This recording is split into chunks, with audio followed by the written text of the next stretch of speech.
To celebrate 3 years on YouTube and as a push to reach 1,000 subscribers, I've got 2 giveaways.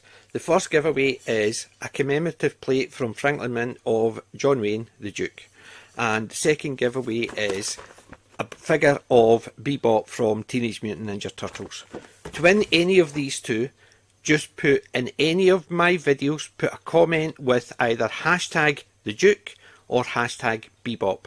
The draw will be done once I've reached 1,000 subscribers, so good luck, and remember, I'm not old, I'm classic.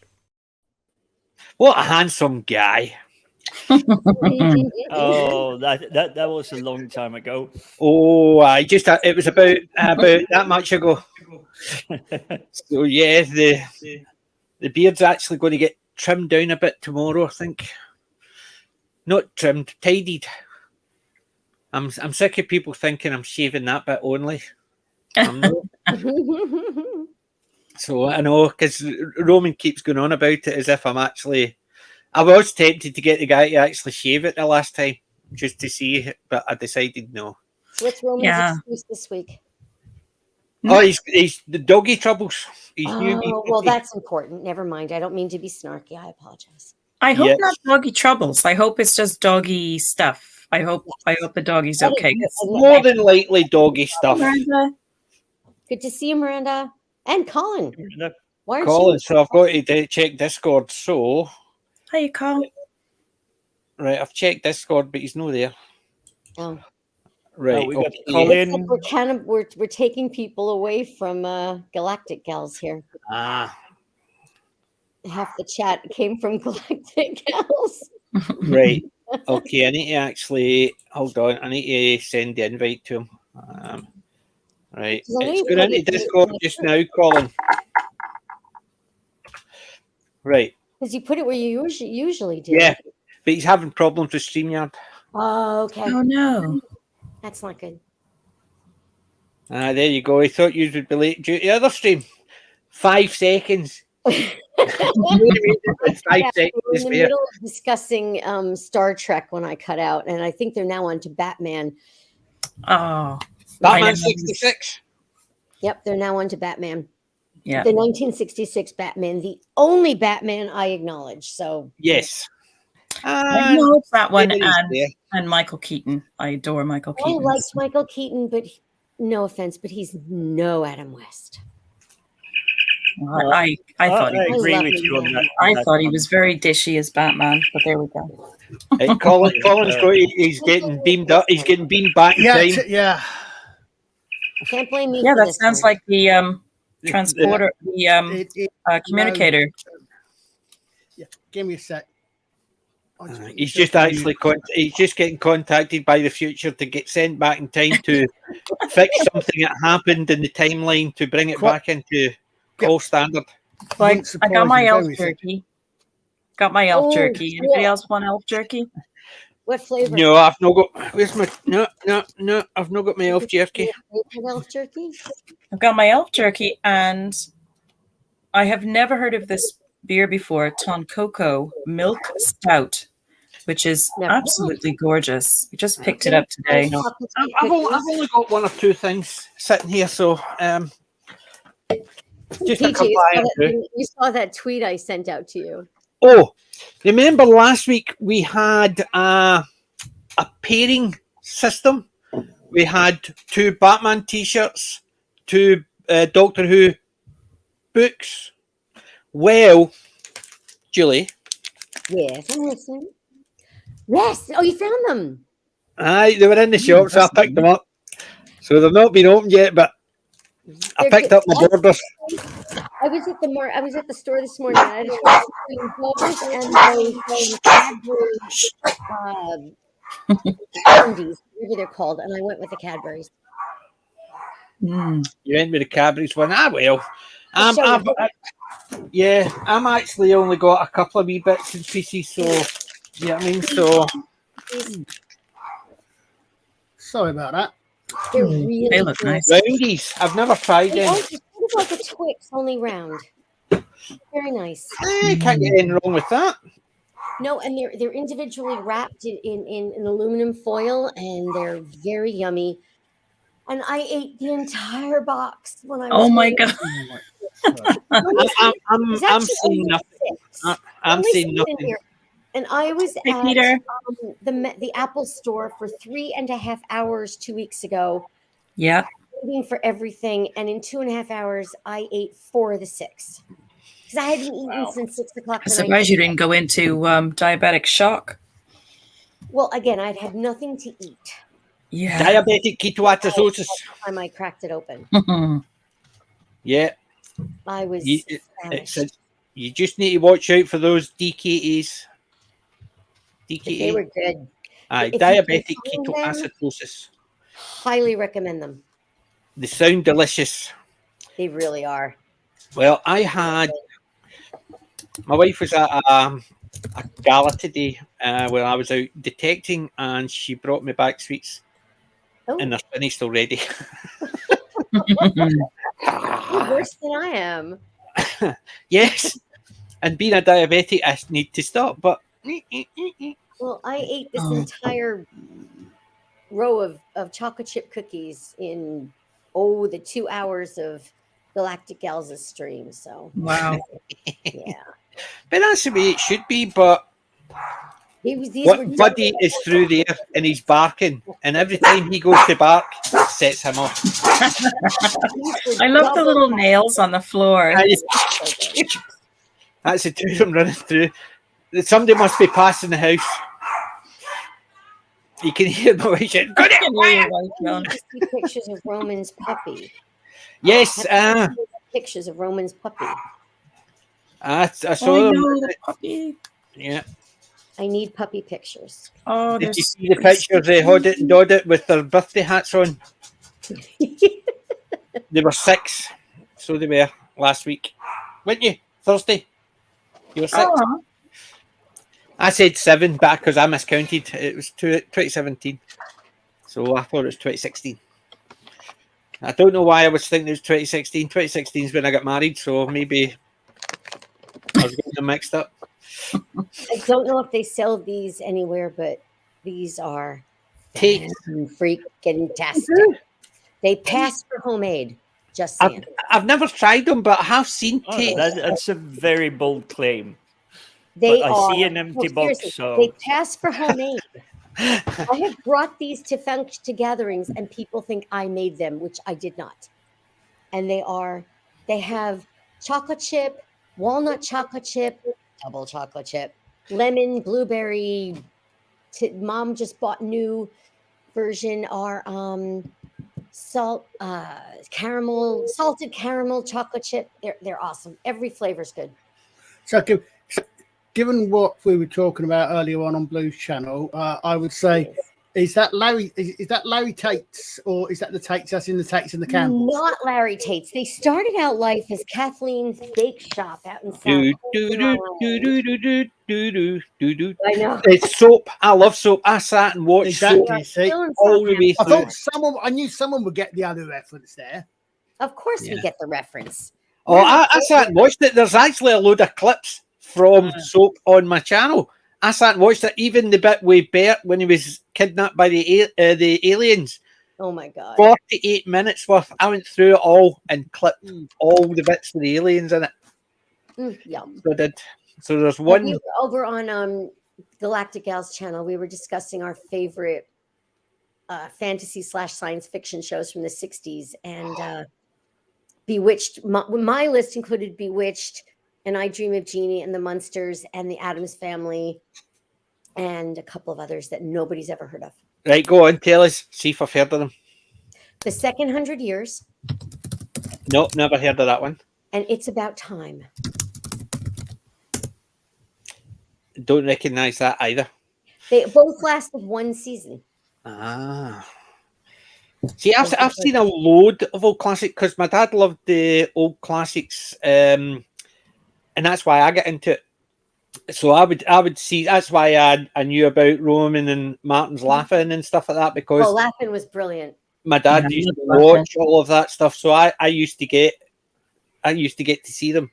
Laugh-In was on Monday nights at I think 8, and I was allowed to stay up late enough to watch it because my parents loved it so much that I was allowed to stay up late enough to watch it. It was the funniest thing I'd ever seen at that point. It was hilarious. Remember the doors? They used to open up the Yes, little at the very end of the doors. door. Yep. Yep. The laugh, the joke wall. Yep. But And- I mean, it was classic. Oh, it shall was we say. fantastic. It was just one of those ones that, a lot of the humour was American, and it was very. A lot of the times we didn't understand the reference or who it was because it wasn't as global. Right. It was also of its time because when we were watching it, they were making fun of, President Nixon, or at the time candidate Nixon, or they were making fun of things that were happening at that time in the U.S. And now everything obviously is a lot more global than it used to be. Mm-hmm. But I mean, Goldie Hawn was so young, and she was dancing she was a go-go dancer covered in fake tattoos, and Rhoda, I loved as well. Hello, this is Counting Your Doorman. Oh yes, Rhoda was fantastic. I loved Rhoda. Loved that show. Yeah. Valerie Harper, wasn't it? Yes. Yeah, Valerie Harper. Yeah. I remember the episode early on when she's taking the subway on her wedding because she missed. Yeah, with a carrot. Oh my God. Brilliant show. I remember that when she put a hat on it. You have to look nuts. Yeah, even I remember it. She's just the show. Yeah, it was iconic. Oh, Peter, I can't remember the name, but I know who you mean. Who was the mother in Soap? No, I cannot remember. Catherine Helmond. Thank you. Yes, and she was. God, remember in Brazil, she kept getting younger and younger. That was when it played Jessica. Jessica, the one that was married to Esther. Oh yeah. Yeah, it was the one. It was the one that played Jessica, wasn't it, or was it the one that played Mary? The blonde or the redhead? The mother in Soap was a redhead. Right. Catherine Helmond was a small one, wasn't she? Where there's one bit where her daughter's explaining to her about. Now I'm trying to remember. It's something to do with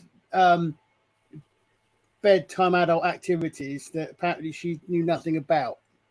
Yes, even though she was having an affair with the same person that Corinne was having an affair with. Yeah, which was Peter, that's who another was thing about Bert's son. That was another thing about Laughing is that there were a lot of double entendres. Mm-hmm. That it was this kind of thing where, like a lot of shows at the time, you could understand it you could appreciate it on various levels. Uh-huh. I mean, I might not have understood one of the double entendres, but I could understand enough that I still thought the show was hilarious. Yes. The Simpsons did that early on. Their stuff would do, whereas adults could watch it and go and look at the kids to see if the kids were laughing. They were laughing at this something else because it was a double entendre. The adults could get the humour out of it, where the kids didn't actually just hear the comedy and they didn't actually understand what it was. That's one of the cool things about Bullwinkle or Bugs Bunny is that there might not be double entendres, but there's still enough that kids might not understand that adults can invite, like I remember in Bullwinkle, what's the matter you? It just didn't register. They're talking about a university. I just thought it was funny. Or, somebody, I remember who it was, but recently I was reading something about somebody talking about how it's a shame that Looney Tunes isn't around much anymore because he said something to somebody about, oh, what a maroon. And they said, no, you're spelling it wrong. Because they thought he meant moron. He said, no, I mean, what a maroon. Maroon, yeah. But if you don't know Looney Tunes, you're not going to know this. We don't need Looney Tunes because the entire world's gone Looney Tunes. Sorry? The entire world's gone Looney Tunes. What do we need cartoons for? Yeah, Looney Tunes was brilliant. Yeah, that was the wee guy. That was the wee guy with the glasses. Yeah, Artie Johnson. Artie Johnson. Yeah, I remember him. Do you know another one that used to be very topical at the time, but it was British humour, was Drop the Dead Donkey. Yeah. It was Remember about the that? newsroom, and they would film it all, but they would film bits and pieces here and there to slurp in for each week, and it was all topical because it was a newsroom. They would be covering the news at the time, and That's the funny that you mentioned that, because I was talking to Alex earlier on today, and we were talking about the good old classics like Red Dwarf and Alf, and how spot on they were for the news, the political nonsense going on and everything. And I started rewatching both Red Dwarf and Alf just about a month ago. And while I grew up in the 80s watching the news and everything, it just went over my head now. It's like I've forgotten most of the stuff and nonsense that they were up to back in the days. yeah, it was the same with when I'm watching Drop the Dead Donkey. They tell you what was happening at the time before it because they're aware that it was of the time. So if you were watching it and they were just making the jokes, you'd be sitting there going, eh. Whereas they would say, at this time, there was the miners' strike. And then you understand where the jokes were coming in because it was 30 years ago or 35, 40 years ago, actually. So there was things like that. So I think a lot of these ones that are actually releasing need to actually have, especially when they're of the time, need to actually let people know what was happening. But then again, most of the people who watch it probably live through it, so I can understand it. Yeah, I think it's going to be never got lost that on this show. current generation. Sorry, Kelly, I didn't mean to interrupt. No, I'm sorry. No, I'm sorry, Jim. I just spoke out of turn. There is no turns here. No, I was just saying that we never got that. I see it's on UK BritBox, but it's not on US BritBox. Yeah. Drop the Dead Donkey, I've got the box set. Well, I need to check this out. the set. Oh, this guy looks familiar. There's one guy here who looks very familiar. He played an absolute creep on Death in Paradise. He Oh played- yeah, that was Yeah. basically that's the. He was the He was also in Chelmsford wasn't he? 123. Okay, that's Yeah. right. He plays the murderer in Death in Paradise. Yeah. Who's the one who keeps making fun of Richie or Dickie? Yes. Dickie. It was the old detective. Yes, and Frank and Ralph Little's actually in that episode. Yeah. And he basically also he played Chelmsford 123. He played Mongo the Contradictory.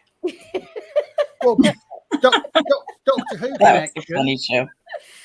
Real I Doctor need Who to see that. connection. One, I can't remember. 6 seasons of I Drop the didn't Dead like Alf Donkey. either, Grand Moff Miranda. I thought Alf was stupid. Didn't watch There it. was 6 seasons of Drop the Dead Donkey.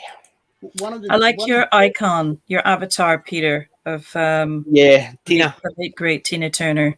Yeah. Yeah, who passed. Yes, may she rest in peace. Yeah. of the guy that played the editor was Cedric Diggory's dad in Harry Potter, and I think he was also the one that played Plantagenet in classic Doctor Who. When they get the Yeah, where they get he was swallowed under the he bridge. was quite a well-known character actor of the time. Yes, Jeff Rawl. That's all. That's it. Yeah, I couldn't remember the name. Yeah. I'm looking at the cast list right now here. Okay. I'm Oh, going there to was. check this out. You knew I think the biggest one that's came out of it nowadays is the one that has played the one we were talking about, who played in Death in Paradise. He played in Chelmsford 123. He obviously was in some things at the time, but he is still going. Whereas the other ones, I think they're more behind the scenes. Well, Hermione Norris apparently was in it too, and she went on to be in Spooks. What did she play? Joy? Octavia Merchant. I don't recognise that Oh, character. maybe she wasn't in very many Joy, episodes. But she's Joy, I pictured. can't remember the actor that played Joy. I think she's been in a couple of things as well. I think I noticed afterwards. But Well, that's one of the things, especially with the passings that's been going on this week, is Ray that passed away, way too young. And Yeah, Ray Winston. I know that was a shock. did he? I noticed. I hadn't seen that. yes, Yeah, he passed he away. was in Rome, and he was in tons of other things. Oh, the But most he was recent the one main was actor. RRR, where he played a fantastic bad guy. So I we haven't did. seen that one yet, but I will definitely pick that up in the memory. Yeah, Alec, yeah. I'm not supposed to be here. You didn't see me. Shh. Just You a figment of our imagination? yeah, I'm just doing Secret an IT squirrel. check for Colin. So Secret squirrel. don't mind me. I'm just lurking in the background, just doing like checking. Arr, Yards. arr, arr. Okay. See you all next week, folks. Take care. Take care. Bye. See you later, Alex. The, I One got second. attacked. I got attacked by King Kong today. I was sitting here. I was doing some work. I was doing some research for my metal detecting, and something hit me in the back of the head. And I turned around. And I couldn't see anything. I looked down, and there was King Kong lying on the floor. I think the dogs had bumped against the thing, and he just wobbled for a wee while. And he must have just at one point just went, bump, clunk, back of the head. Because I didn't even look behind me. I didn't look round. I just went like that to the door in case my wife had walked in and slapped me. Because I was basically, because she wasn't there, I thought, I must be imagining it. Then I noticed King Kong lying on the floor. I just assumed. but it was just, and she wasn't even in the house. She was actually at the gala. She was, and I was doing my research for my permissions. I'm going out tomorrow.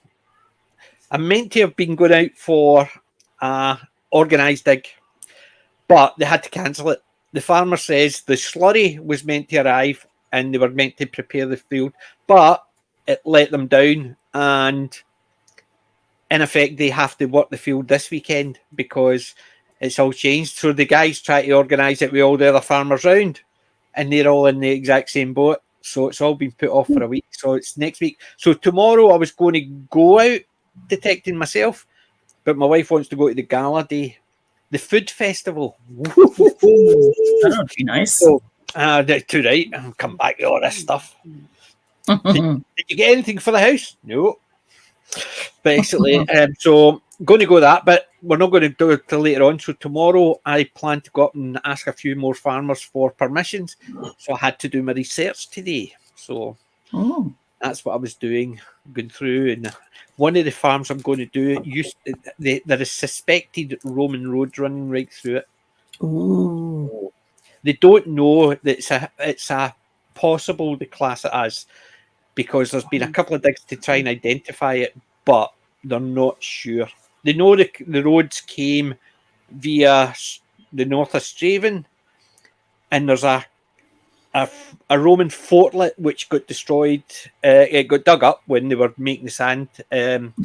God, yeah. I keep saying the sand pit, but it's not. It's a sand quarry. So I can't call it a sand pit. You can just imagine all these kids playing where the Romans used to play, but it's a sand quarry. So it got demolished in the 30s.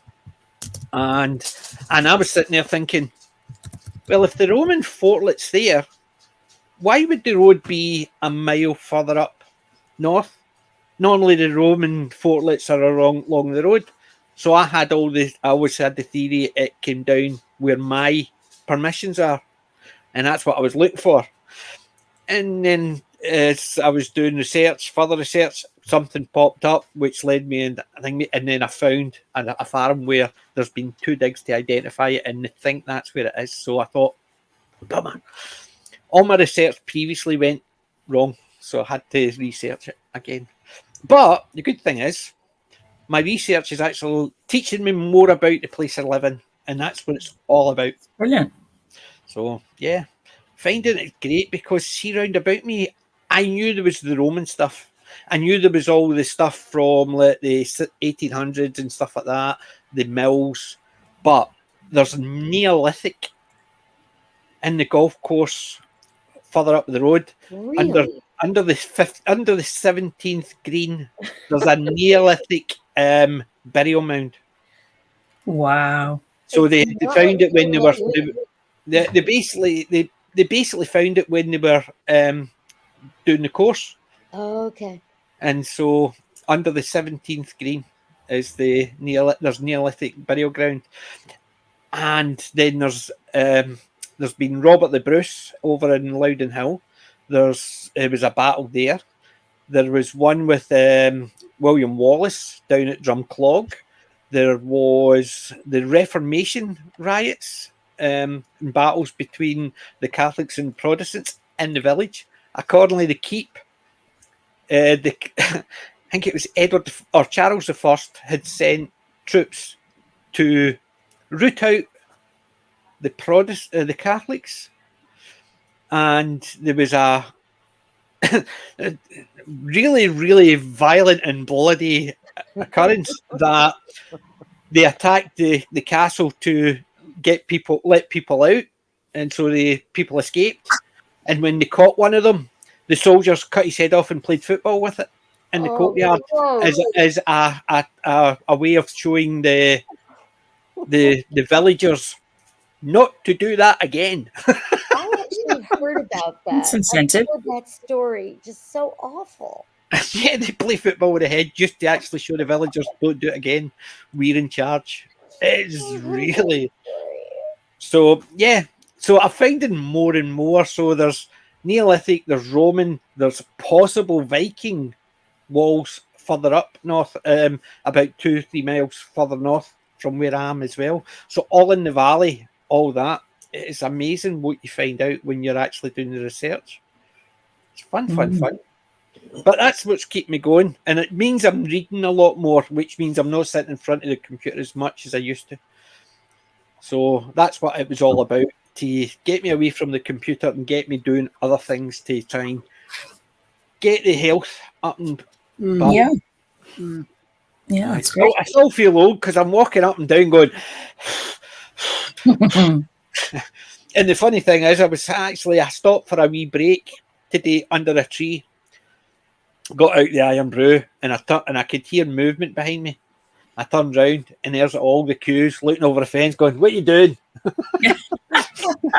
Literally, they must have seen me coming up and sitting down, and nosy as they were, whoop, they're all standing over right at me. So I've got a video, and it's going to be in my video of me sitting having an Iron Brew and all the cows leaning over the fence right behind me.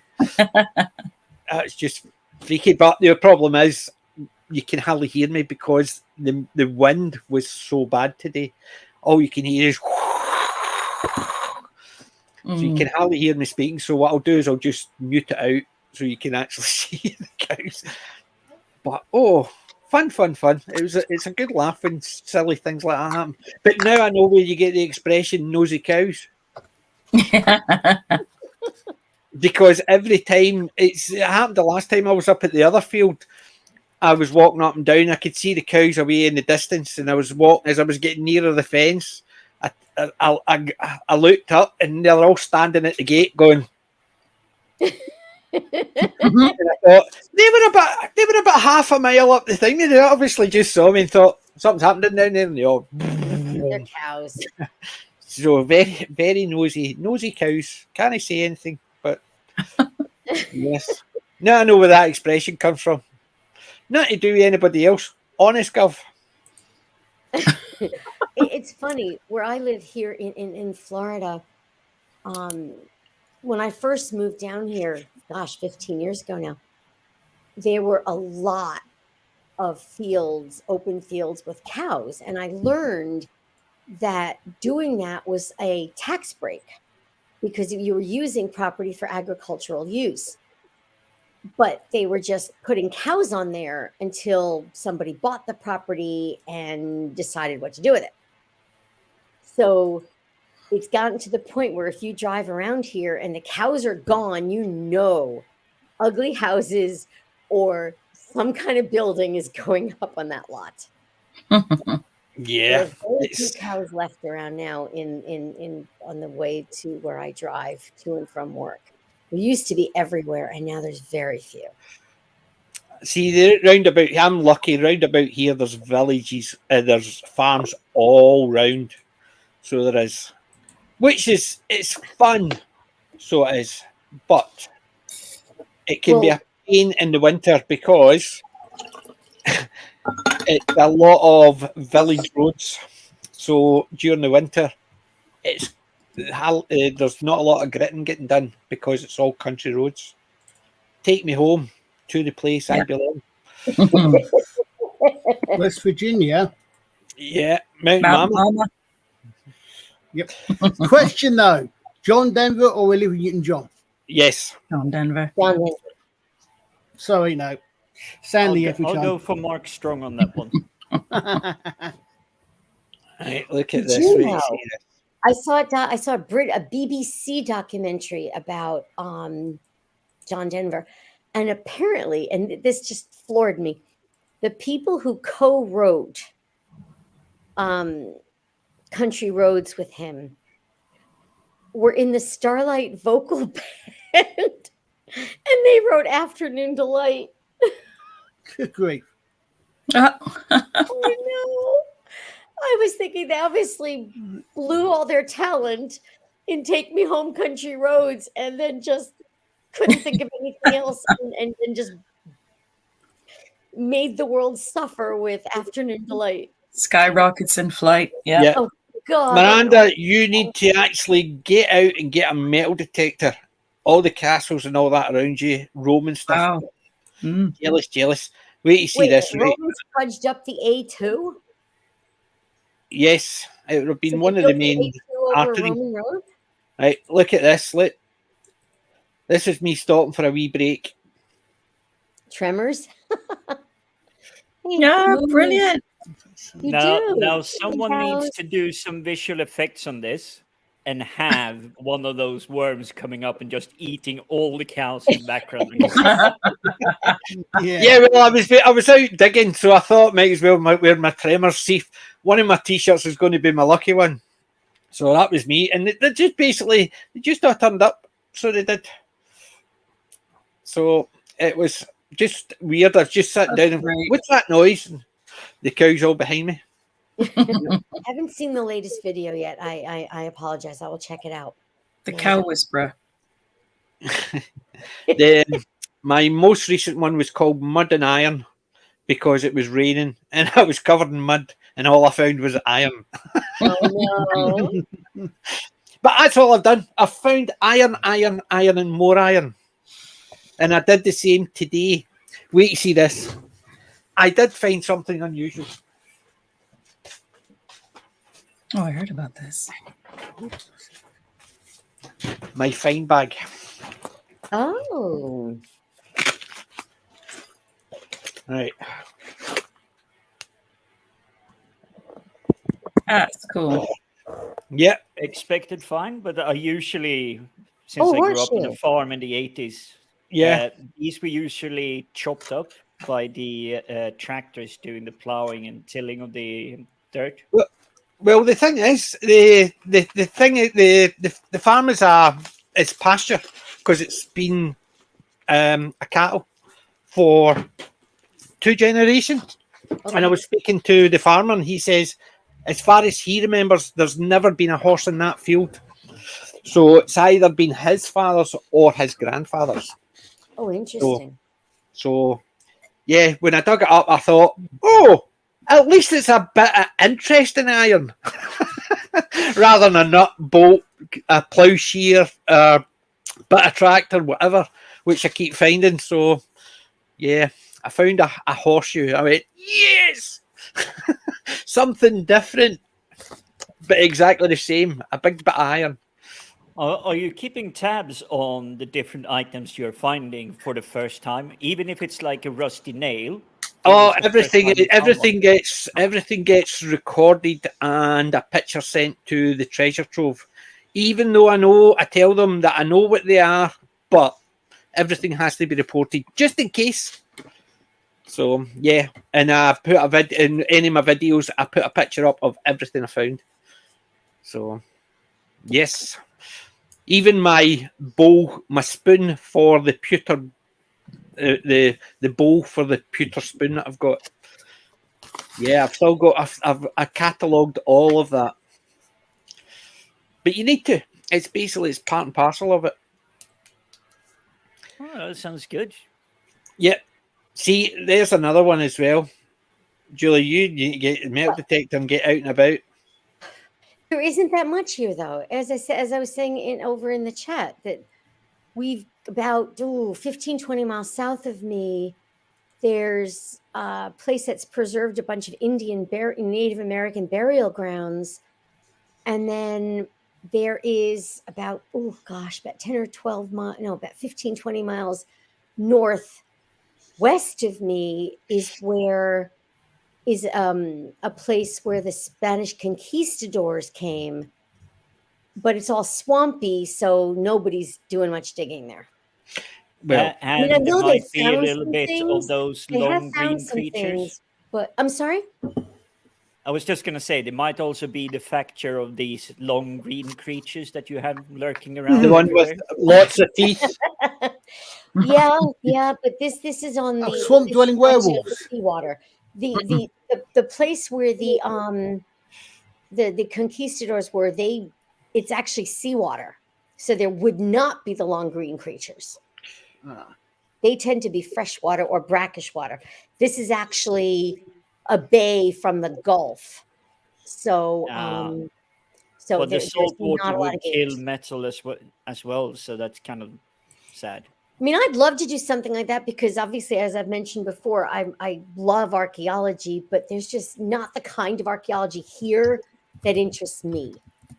Yeah, that's the thing as well. It's basically when I first was looking at getting a detector, I knew there was a Roman fortlet. I knew it had been dug out and destroyed in the 30s. And I thought, not a lot else round about me. There's a lot of farmlands that have been farms for generations. So what's the likelihood you find even coins? And I thought, yeah. So then I started looking into it because I was thinking maybe further field, nearer the cities and stuff like that.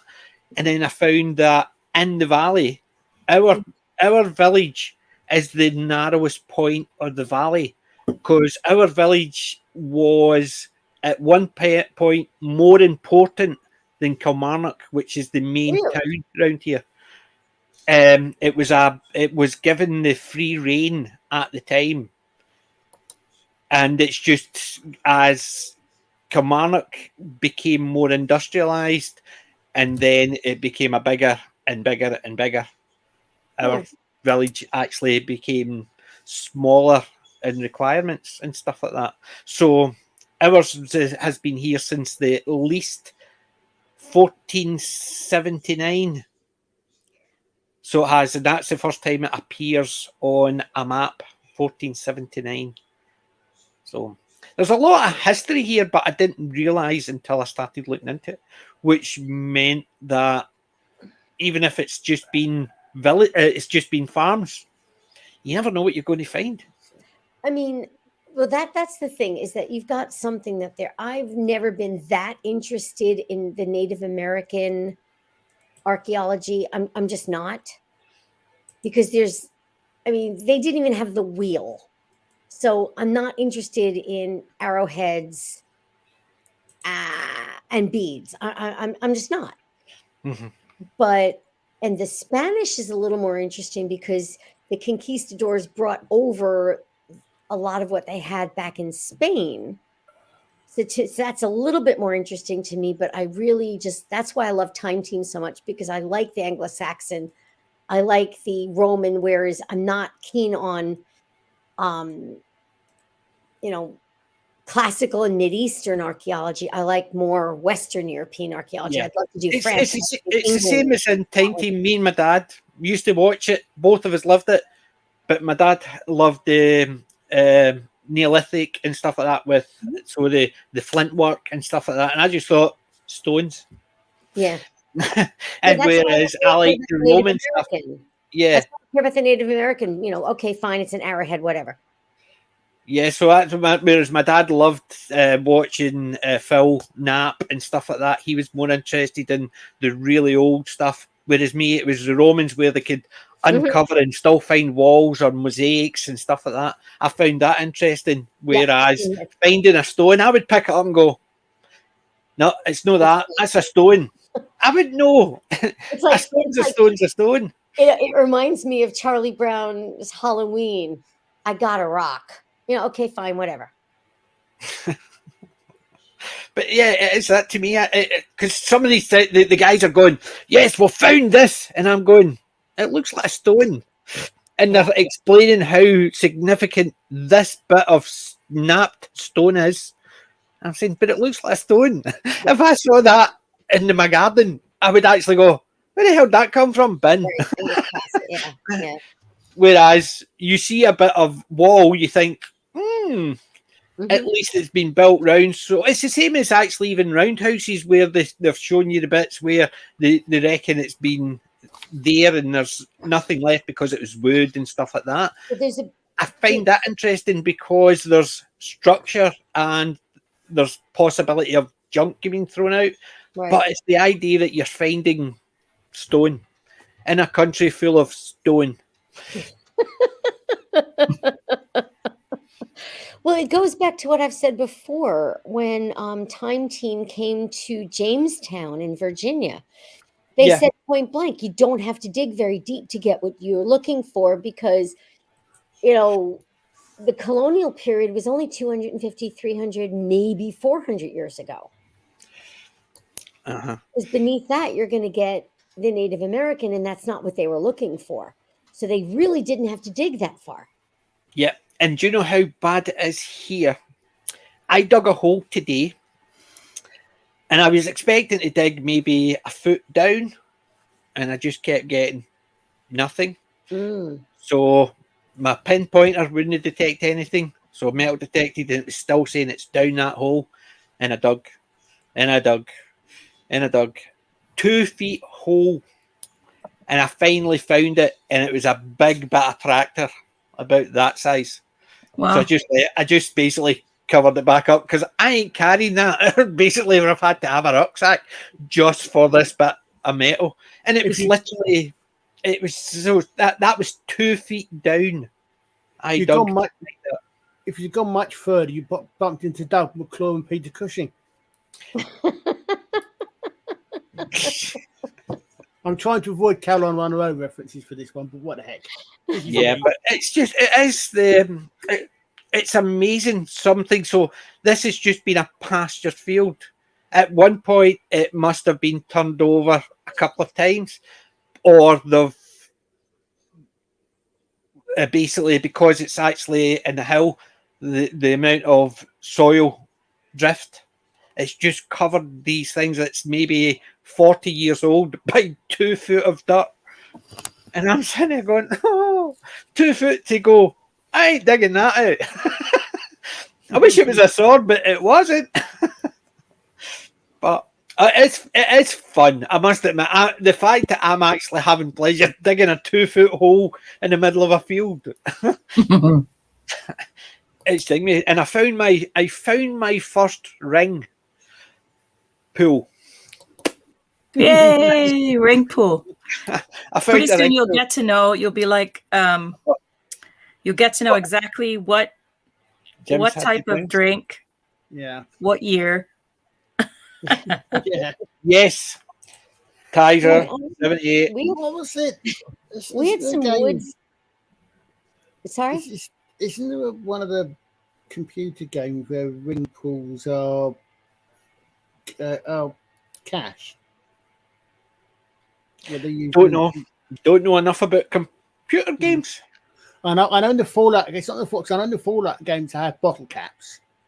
I'm sure I've got a vague thought somewhere that there's a game or setting where ring pools are some sort of cash. I don't know. Yeah. I can't remember. I don't know. But it was my first ring pool. I've found plenty of Canslaw. So I have. Yes, I had to learn all these new terminology. Canslaw, I had obviously heard when I was watching Detectorists, but I didn't realise how much Canslaw in tractor bits.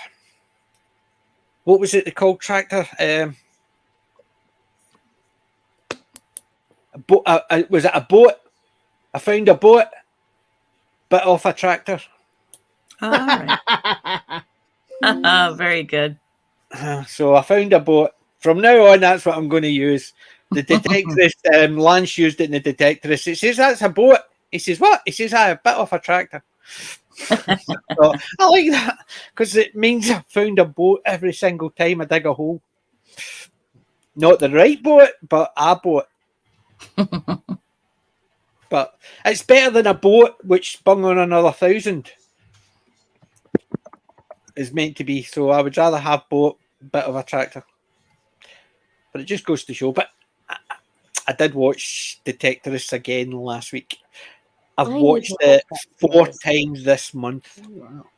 I've only seen a couple of episodes. I really need to get to watch the series as a whole. It's so wonderful. It's really I wonderful. know you all love it, and I really need to watch it. It's just.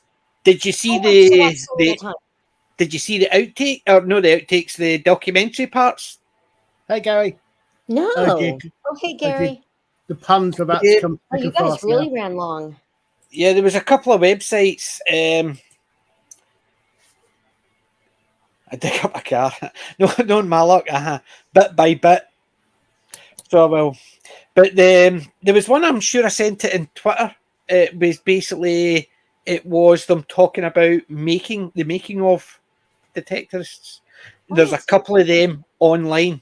It's the documentary or the extras from the DVDs are on YouTube. And they're actually quite interesting because they're talking to Mackenzie Cook or Crook. I keep saying Cook, but it's Crook. So it is. Just as I started watching it, I got a text message from my friend. Daughter got a new cat. She's going to message you asking you what to call it. So I thought, right, okay. And she came back with 2 names, Zuni or Mackenzie. And I've just said watching Detectorist, Mackenzie. The poll she put out to her friends and family members came back and it won by 1 vote. So technically, I got to name the cat because I was one of the ones that chose that name. So I'm taking it. The fact is, she won, but it won by 1 vote. It was me.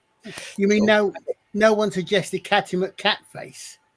No, it was her choice, and she basically gave 2 names, and that was it. I don't know where she got Zuni from, but she's 7. She's 8. So at least it wasn't Zooty. Oh God. No. Did you see the article about Doctor Who today on Twitter? No. Which one? The one RTD was how joyous it was. That one. Well, I noticed the rabbi's actually doing a latest stream, something to do with Doctor and Pride and all this stuff. A minute. I didn't see the article. But basically, RTD was going how joyous it is to work with a certain member of the cast. Oh God!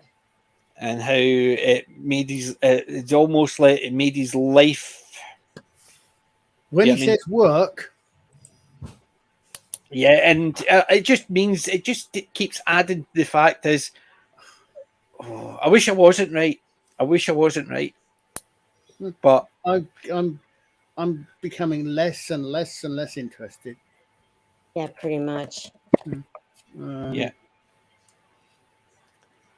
It basically, it was just basically how thrilled he was to be working and how it was a joy and how it made his day and all this. I'm sitting there thinking they showed a picture of the person,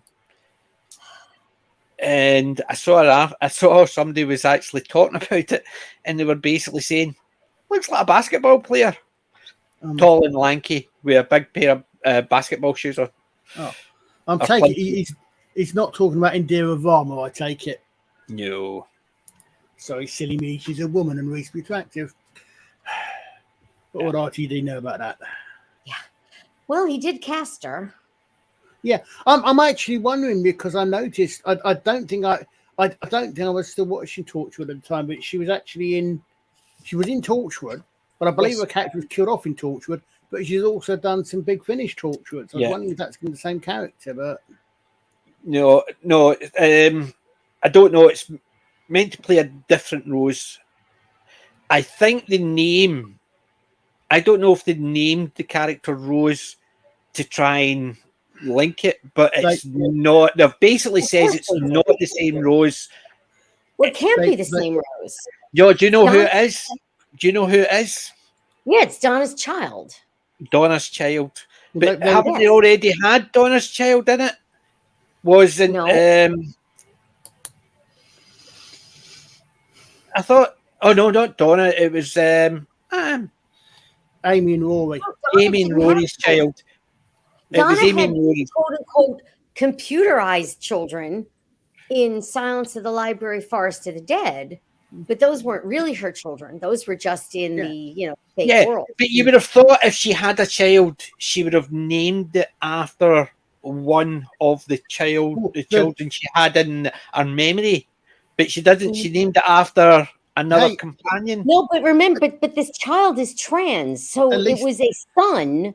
He was born her son, who he and became a daughter. So the child would have chosen the name Rose, and we don't know where that name came from. And I think that might be part of it. Unless, of course, sorry, I didn't know. I thought it was just a case of the character was playing a character. No, I didn't feel it. I think I'm 99% sure that the character is also trans. I think it was because they were talking about this on something else and also on FNT, I think, last night. And I'm saying, I mean, as you said, someone know that actually talked about before. Okay, why is the character called Rose if the character was originally male? Well, I was told that the character was called Rose because it was called after Rose. Well, there was people saying that actually the last thing I heard, and I have to admit, I've not been paying a massive amount of attention to this. How dare you? Was that well, I don't do well. I'm still words out how to actually look at things I'm actually interested in on Twitter.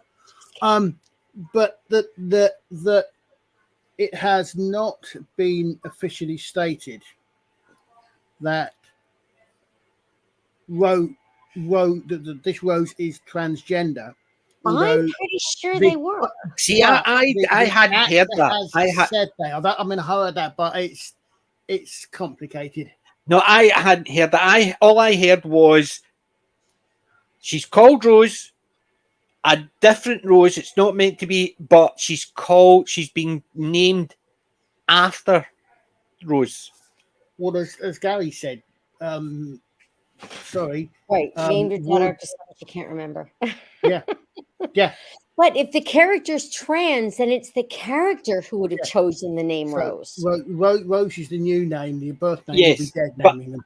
I don't know. I don't know what the dead name would be, but the character's name is not Rose, and they would have chosen that itself. Yeah, the way I heard it was that Donna, and as Gary said, so Donna named her daughter after someone who can't remember. That's what I got told. That's the way I heard it. That. Well, it could have been subliminal. What? Wendy did say she was be at BRB. Disappearing one at a time. Oh, you're still there. Okay, basically, Jim said the same thing. Had to bounce for a wee while, be back. Oh, I see, Wendy. I see. Jim and Wendy sitting in a tree. We won't go for the rest of that.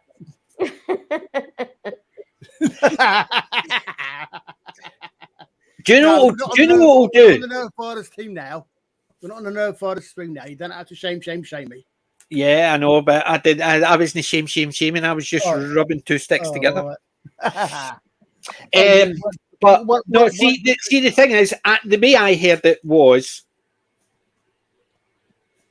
it's trans actor, and that was it. It was just the actor was trans. I didn't, as far as I understood. I swear to God, 99.999% certain I've read that the character is also trans. I've heard that a lot, but I saw someone the last thing said was that it was. I saw the other day. I heard someone say that had come from the actor whose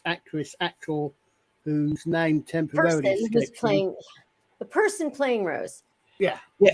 Right, because if the character is trans and the character would have come up with the name Rose when they transitioned. Well, someone Yes.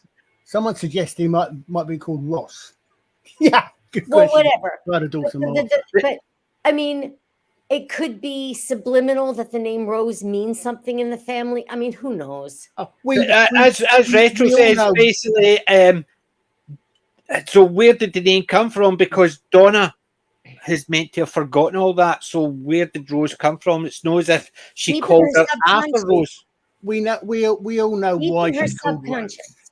She's called Rose because RTD wants everybody to To think RTD that and Billy Rose Piper want to Rose. think she's Billy Piper's character. Yeah, exactly. That No was matter what it. Was a deliberate. They did say I knew when the name Rose was a deliberate thing because it started the speculation. Oh, they've recast Rose. I knew that's what they were doing. However, they did come out and say different character. Well, I didn't realize it was Donna's daughter. I thought it was just a different character named after it's Rose. Donna's daughter, son, now daughter. Well, remember in cannot remember the name of the episode because I lose track of some of these episodes. It's the one where they go into the other universe, Pete's World, and the mom has a dog named Rose. Yeah. And Billy Piper's Rose is offended that her mom named her dog Rose. But see, the thing is, she never had a daughter. Right. So, well, exactly. But she obviously loves the name Rose, so she named her dog Rose. Mm. Yeah, thank you, Retro Doc. Yeah, he definitely has a Rose fixation. Yeah. But the thing is, it's just the more I've heard about it, the more I'm sitting there thinking, can it be? I mean, that's an unusual occurrence, me being right about a lot of things. And that's what I'm finding weird, that normally, I usually assume the worst, but 99% of the time, it's not as bad as I think it's going to be. Pessimists are never disappointed. Yeah, I know. But we're always pleasantly surprised. Well, that's it. If we're wrong, we're surprised. If we're right, like whatever. Yeah. But that's what I'm saying. So normally I usually assume the worst. This time, I surprise, I seem to be right quite a lot. Yeah. Which is unusual in this house. It's thinking the thing is it's a sad commentary that these days if you think the worst, you're probably right. You're more likely to be right more of the time. If you know. See, the problem is as well. The way I look at it is, nobody would give a toss about anything, but they highlight the facts. Yeah, and is it to get people talking about it, because all publicity is good publicity. It doesn't matter if it's good or bad. So the thing is, it's same as I've said about everything. See if there's a movie and I thought, oh, that sounds good, and then the first thing they say is X, X, X, and X. Right, okay, tell me about the story. Oh no, we're not caring about the story, just telling you all the people are in it and what boxes they tick. Then I just lose interest. It doesn't matter if it turns out good at the end, because they've already lost me beforehand. Whereas if they'd says, look at these stories, this is what we're going to do. See if they'd actually took it. See if we got rid of the RTD's interview as soon as Shooty was announced. His interview going about how bad the BBC is and how great we're having this and the first gay doctor and this, and you're sitting there thinking, if you could take them out of it and then they showed you the pictures of the two of them when they went back to the 60s, excuse me, I think people would have actually been going, oh, I want to see this. This looks good. First gay doctor. Okay, so I might be being technically wrong, but isn't that going to piss all the Tasman shippers off? Because shouldn't Joke Doctor have been gay? But it doesn't count. But what I'm saying is, that's what he came out with straight away. Mm. And it's a case of, why does that matter? But it did matter. And that's the problem. So if they'd cast the person and just actually says, so-and-so's been cast as this character, and we're going to do this and going to do that, people would have went, fine. But they don't. And that's the problem. It's the same as I'm saying, if you take the interviews that they had, Rich RTD did, take the interviews out as soon as he got announced as showrunner, and then when Shooty got in, and then they showed the pictures of the two of them dressed going to the 60s, people would have been going, I want to hear that story. But they didn't. They actually basically turns out to people and says, and oh, look, these are pictures, now you can come back. No, that's not how it works. Most people go, no, you've already said piss off, so why should we come back? The problem is it's the way they're advertising it, and they're doing it deliberately. And I don't know why.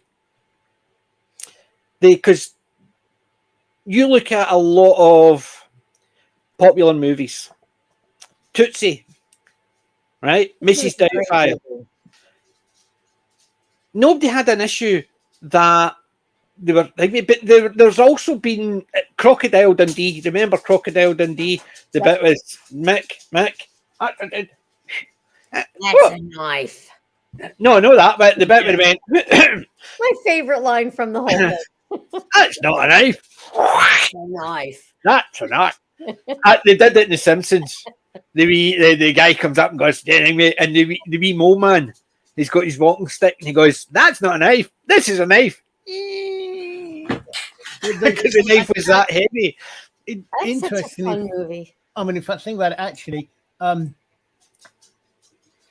they could be peeing off on other good people because if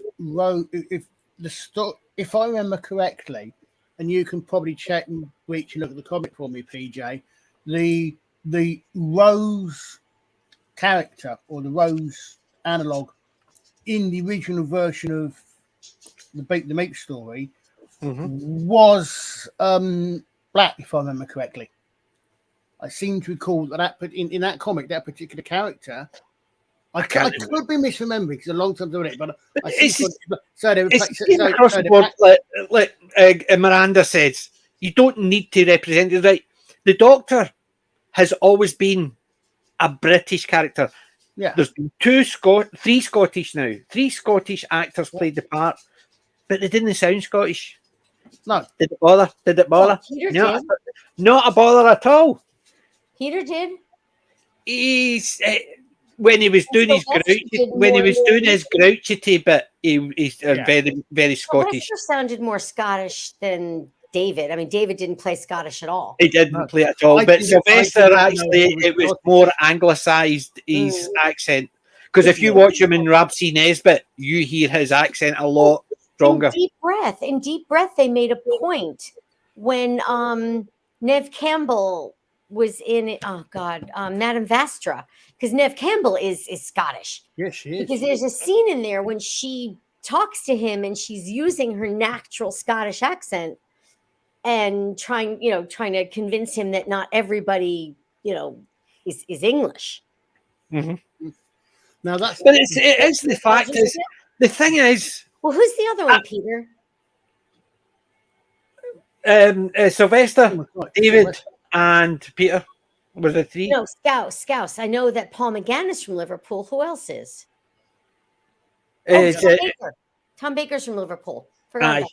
Yeah, and you've obviously got other people from up north, which I always find I find hilarious when they say, "Yeah, a lot of planets have a north," and I'm sitting there thinking, "But you're not from up north. You're from down south. Scotland's up north." I'm thinking technically only those that have a magnetosphere. So the moon doesn't have a north pole because it doesn't have a magnetosphere. You stop getting technical. You go back to actually think the world is flat. Oh, don't get me started. David Tennant really impresses me the way he's able to go back and forth between the accents. Yeah. Yeah. You want to see a good David Tennant one? Ramsay Nesbitt as well. Ramsay Nesbitt had David Tennant as Davina the barmaid. They had Sylvester McCoy as Rab's brother, who was a bit of a woo-hoo, nuts. And he would basically walk up the road and spin around and stuff like that. He was hilarious in it. It was, to me, one of his best performances. When I was talking to him, I said to him, I says, big Doctor Who fan, but love Jane Ramsay's. And he says, I had fun. It was one of my early stuff. Basically. When I saw David Tennant cast as 14, I was absolutely, and I actually put this in chat over at Spacebook. I was absolutely convinced he was going to do a different accent and be a different Doctor. But now you hear him, he's still using the 10th Doctor accent. Uh-huh. So why call him the 14th if he's just a throwback to 10? Oh, because Ramsay Nesbitt, see, right, we know all still game, right? See Ramsay Nesbitt when it was initially broadcast in England. They put subtitles on it. They put subtitles on it because broad Scottish. So back in 1979, the BBC did a version of Pride and Prejudice with David Rintoul was in it and Malcolm Rennie. And apparently both of them are Aberdonian. And from what I read, the two of them used to adopt the Aberdeen accent during, downtime of filming. And nobody else in the cast understood a single word either of them said. Elaine C. Smith plays Rab. Angel is so good at playing a very plummy, posh Englishman. But that's the thing; it's the same right across the board, and it was Elaine C. Smith, so it was. Yeah, I've but never seen the thing is, right? See, when I stayed up north, because all worlds, all planets have a north. Up north. I used to stay up north, and the part I stayed in, the 3 villages within a 10-mile circumference couldn't understand each other. They could all understand me, and I could understand all of them. You said, I mean, if you think about because I had come outside the region, so I'd come from Glasgow up north, and so basically all their accents sounded very similar to me. However, because they were all in small villages, they couldn't understand the village next to them because their accents were so different to their ears. These episodes are on YouTube, so that's good. That's good. Well, I think it's big island in the near.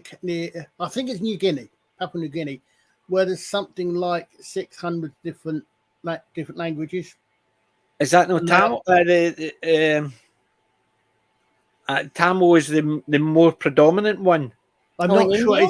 It's just Sri Lanka you're thinking of. Tamil is southern India. Tamil is southern India, and I think Sri Lanka. No, because I think they call it Hollywood instead of Bollywood. The Tamil cinema. Because I didn't know that. Because it's just I remember reading him because language is my other interest. And I've listened to several John McWhirter's books and lectures. Oh, John McWhirter's fantastic. I met him years ago. He's brilliant. Wow. Brilliant. I mean, he's mentioned on one thing. I think there's something like that. There's some ridiculous, like 600 different languages, all very distinct. But I mean, the thing is, why English is basically a national language in India. It's the only way they can understand each other. But the thing is, you saying about you were saying that we're not from up north, you're up from up north, we're not from north. But actually, technically, we are all from up north. We're all north of the equator. Yes, we are. So everybody in the northern hemisphere is northern. It's just how far north are you? It's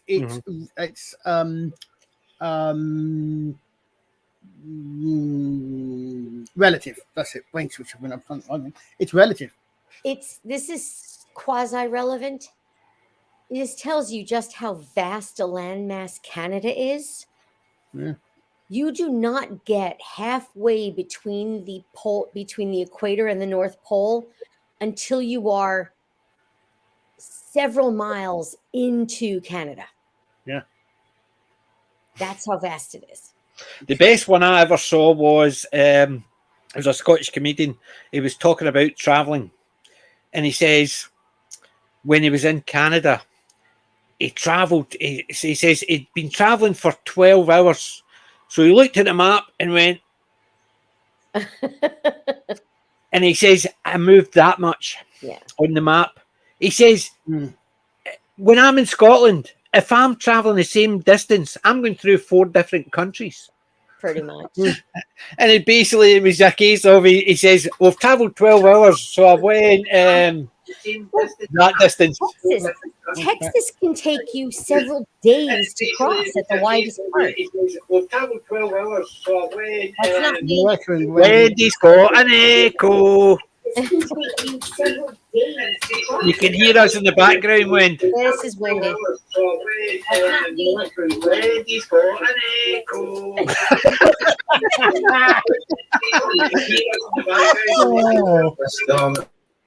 Yay! Basically, we can all hear ourselves. And I remember that episode as well. I've got that episode. Icky Thump. That was when Graham Gardner. That was when Graham Gardner blackfaced and dressed as a boxer, an American boxer. Because who was the greatest boxer at the time? Muhammad Ali. So he was representing the best of the best. So Graham Gardner had to actually he dressed up as Muhammad Ali. Hey, wait a minute. That mean he did blackface? Blackface, black body. Ooh, not good. But it was all basically. You think that was bad? One of them actually went as a Scotsman, and he had the kilt away down to his ankles, and the bagpipes, and the big hat with a big feather, and you know what I mean. If anybody's going to get insulted, the people actually in the same country who could get to them, but we just thought it was funny. Right. It's just a case of that was the Icky Thump one, and I love that episode. That's what we think is called brains and senses of humour. Yeah. But it's the same idea. I mean, the reason of a stereotype is to convey a message very quickly. Yeah. So if you've got three people sitting in a cavern, right? In a cavern. If you got 3 people sitting in a tavern, a pub, a room, whatever. One of them's wearing a kilt and a bonnet, and the other one's wearing a pinstripe suit holding a briefcase, and the other one's got a sheep under his arm. He's either from Aberdeen or Wales. I knew the Welsh and the sheep stereotype. I didn't know about the Aberdeen. What do you call 2 sheep tied to a pole in Aberdeen? Oh God, what? A leisure centre. Oh, that's not quite what I'm using, but we're thinking it's a similar one. Why does listen? I've got hundreds of them. Why do a Scotsman wear a kilt? Because a sheep can hear a zipper at 50 yards. Oh God! My God! You know what I mean? I've heard all these jokes, but you know what? I find them funny. That's why I remember them and tell them. I don't get offended by them if somebody tells me a Scotsman joke. We don't do it quite so much now, but we used to quite a lot, because quite a lot of the things we do at our shows, some of them are we need to have reasons for some of the combats, even though it's supposed to be a tournament. And we're going to come up with ideas. You know, I mean, some of them are relatively serious ones, like fighting over who's going to marry the daughter and this one. But we go to Wales. A lot of the arguments that used to be about sheep. But you stole my sheep and this sort of thing, and we tried to cut down those a little bit because they seemed to be all we could come up with at times. Yeah, that could be easy. The thing is, as well, as I was saying, stereotypicals make things easy because you go into somewhere and someone's dressed in a kilt, someone's dressed in a pinstripe suit, someone's dressed with a 10-gallon hat, someone's dressed with a beret. You know, Scotsman, Englishman, American, Frenchman. Well, that's a very weird episode of Mr. Ben. Yeah, but the thing is, it saves time, so you don't need to actually have people talking. So the guy goes, "Okay, the new," and yes, you see, I was in the bank, and the other one doing going, "Yeah," to say, right? Basically, you look in, the stereotype tells you what they're representing. The rest of it, they don't need to explain, give backstory. They just need to go straight into the story. But people get offended now by stereotypical. It's shorthand, and yet they get thoroughly. It's a shorthand for an immediate identification, and yet the same sort of people that get offended by that seem to decide that they can put everybody together just because of how they look. So, what's the difference between stereotyping that and stereotyping a coloured person, a white person, an Indian person, a woman? Surely they're even more stereotyping than something like that. Where it's shorthand, so you can immediately identify the character, and people get the point. There was one. It was a right. Oh, you're talking about. It was in the 70s. Two Scotsmen. One was white. One was black.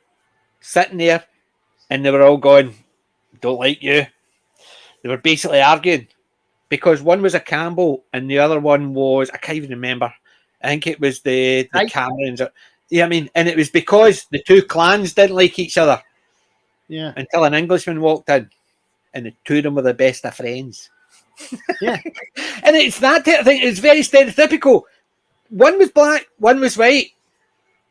Nobody actually took that as ridiculous. That's because, yeah, if you're born in Scotland, you're a Scotsman. Doesn't matter what colour you are. You're a Scotsman. Even if you're a woman, you're a Scotsman. But it's a case. It's the same idea. I mean, I remember the adverts when I was in my 20s. There was the advert for BP. I think it was BP or Shell, and they were talking, and they had people from, and they were saying, we work all over the country, and they had in Africa. And the guy was the colour guy was there, and he turns around and he's got the broadest Scottish accent I'd ever heard. And I'm sure a lot of the English people are going, "What did he say?" Whereas it was a case of, it's not as bad as Peterborough. So they're thinking, yeah, Scotsman. Well, and it was basically the accent just told it all. The rest of it was unimportant. The accent says Scotsman, and that was it. That's the type of thing. It's a case of if somebody if you two black guys sitting there, one's with a broad Scots accent and one's got an American accent, they're different because he's Scottish, she's American. Well, they don't assume people the ones who are racist think all people are in the same group, and because they can't actually tell them apart. Sorry. If he's got a Scottish accent, he's got an American accent, then he's Scottish, he's American. End of story. Yeah. The rest of it is unimportant. The only thing is there was a chap worked for the demolition company when I used to work on building sites called JD. Nothing to do with the drink. He stood for Jamaican Dave.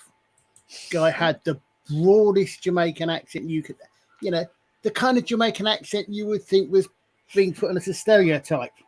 Mm-hmm. Which was really amazing when his skin was as pale as any of ours. Because people forget there were white people in Jamaica. Yes, he was a Jamaican and he's white and he was Jamaican. Yep. And Julie. Yes. Do you know Oy vey, Bagora and all that? That a Scottish Jew can peel an orange in his pocket with his gloves on. Just in case somebody wants a segment. I'm not saying that I'm one of the cheapest people around, but people automatically assume I am when I'm wearing my porky. I don't understand why. Nothing to do with the fact that I'm a cheapskate. Oh, I'm definitely cheap. I prefer to call it, which is why I tell people I prefer to call it thrifty. And I'll say I'm part Scottish and I am thrifty. Whereas I just say I'm all Scottish and I'm a cheapskate. Well, I'm not all Scottish. Unless it's about me or my family. The rest of the time I'll buy the cheapest stuff out. Unless it's for me, then I'll get what I want. I hate spending money on stupid things. Yeah. I hate wasting money. Yeah, like food, electricity. Yeah, I mean, all that stuff. I want to spend it on me. I don't have stupid things around me. No, of course not.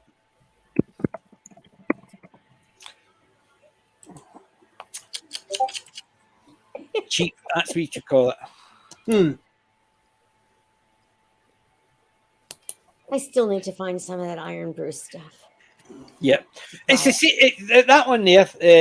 It's a bonded thing to see. I'll give you an example, right? My dad was in the army in his 20s, Royal Corps of Transport, right? And he'd come up to Glasgow with one of the guys he was serving with down in England, because they were posted down in England. And my dad, my mum's dad, my granda were in the pub with this big, what was he? I think he was a Scouse, but I can't remember. But because, as my granda always told it, he was English. End of story. All these different regions meant nothing; they were all English.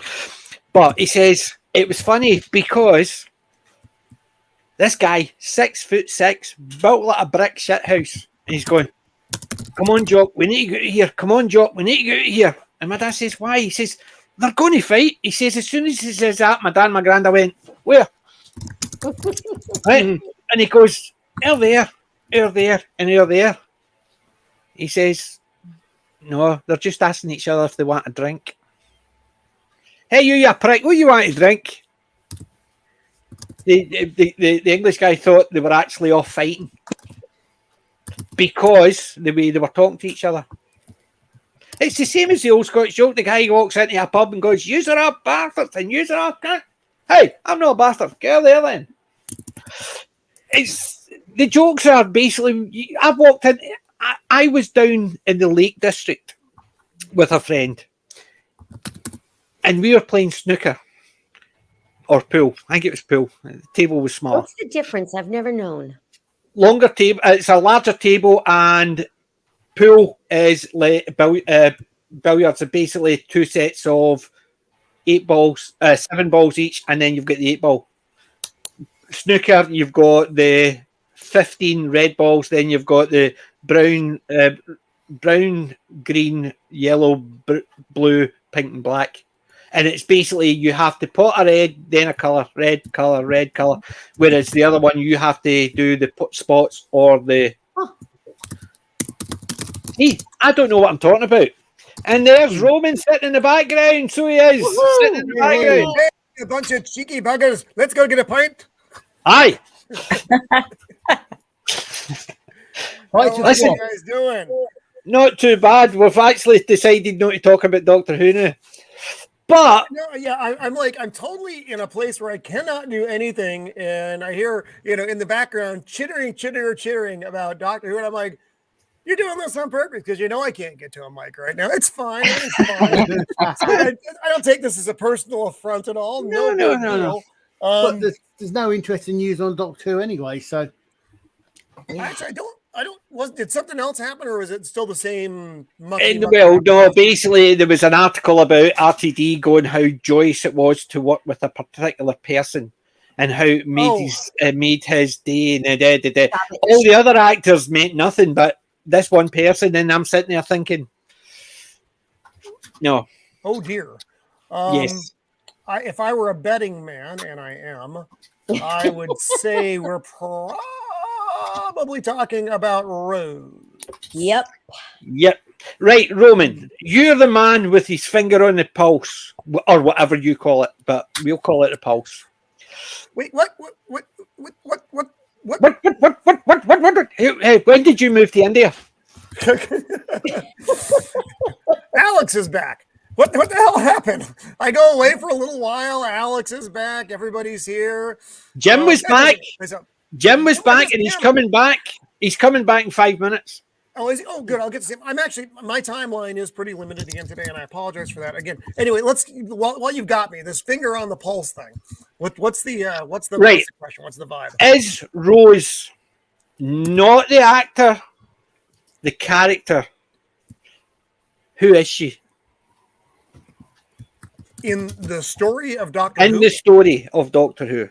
my understanding is that Rose is Donna's daughter. No, but is it Donna's daughter or is it Donna's son?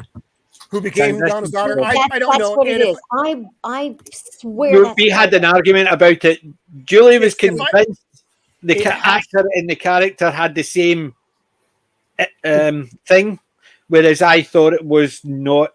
But Given who's making Doctor Who, it has to be because only that sort of person, because you can only play what you know, Right. you can't play something else. Right. you Yeah, can I know only it's play somebody So, you know. a trans I- woman cannot play a natural woman because they, don't know. Actually, no. I Second, don't so know maybe that they're getting going to into try to water present it anything other than face value. You will probably Yeah, get no obviously, good explanation. word, or anything. Darren. It's just going to be, and that's the way. Fine. that's the If way they it'll do present. that, great. To be quite honest, if they do that, great. Because as soon as they actually start having to talk about the why and ifs and what's of it, then you've derailed from the actual plot line from the story.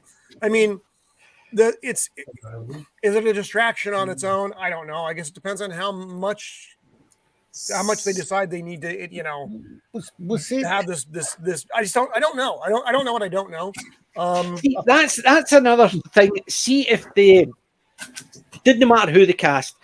See if they actually just says, right, this person is playing that person. This person is playing that person. This person, and these are the stories we're going to do. People would be going, And as I said, see if you could take those 2 interviews that RTD did when he was announced and when Shooty was announced and get rid of them. And they showed the pictures that I saw based in the 60s.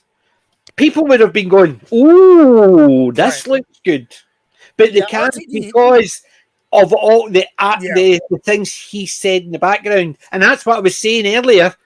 Unusually for me, it looks like I'm mostly right, which is very. I do think you're mostly right, and as much as it Here's- pains me here's to an say those article. words, I just found an article that obviously I'd read before or heard about before. And it says, and I just posted it in the private chat so somebody who's a mod can post it in the public chat. It says, Doctor Who's Yasmin Finney confirms her character Rose is trans. Right. Okay. So The actress who played the character of Rose in the Doctor Who 60th anniversary special, yada, yada, yada, yada, yada. There's also a moment, and that is a show where my character is trans. So that means that that character came up with the name Rose. Well, right. Yeah. I still think, and forgive me, I still think we're speculating a lot, even though that's in the interview, Julie, and I don't doubt that at all. Sometimes actors get away from what they should be saying, and they say things that are completely disconnected. And so you don't. Again, I can't take that as a yes. This isn't for certain going to be a thing because I don't know until we see it and we can go, oh, okay, yes, it was, or no, Yasmin was just completely talking out of their bung. We don't know. And that's what actors do that stuff all the time. They just do. You are kidding. Actors actually open their mouth without somebody actually writing stuff for them. They have to these days to write. There's another article. Finney also confirmed this year that her character is a transgender woman. So basically, what they've done is basically said that people can't act, so they have to be themselves. Yep. Yes, exactly. Basically. So I didn't realise there was real Time Lords. Right. Because how Yes, could David clearly Tennant Time or Lord has Shooty Gatwa play them because they're not they basically can actually. See, that's another thing that gets me. If that's true, if you can only play what you are, then how did that black woman get to play Anne Boleyn? More to the point, is Tatiana It's, Maslany. sorry, it only applies one way. You should know that. Okay, good point. Is Tatiana Maslany under having any medication for the gamma radiation she suffered that turns her into a she's green really thing? a green person. Really a Well, green. she should.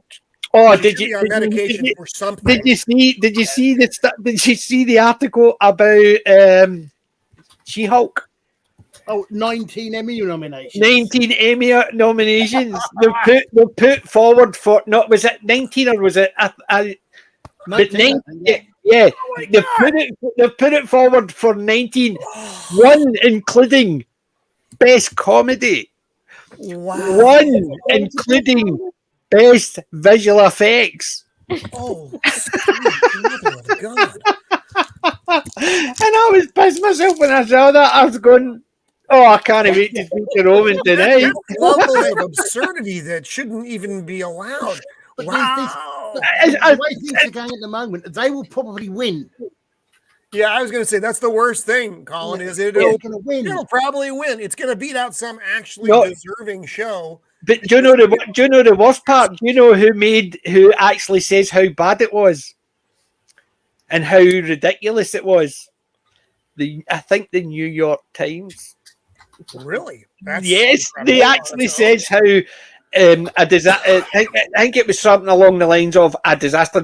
It was one or two. It was either Variety or New York Times, and they were basically saying how bad it was, and they've put themselves forward for these, and they named a few of them.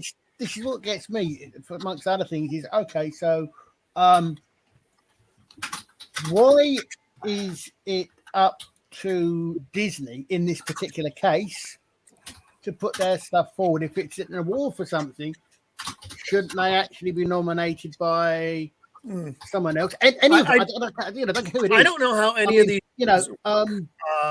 as far as nominations for award shows over here. I remember all this stuff is just.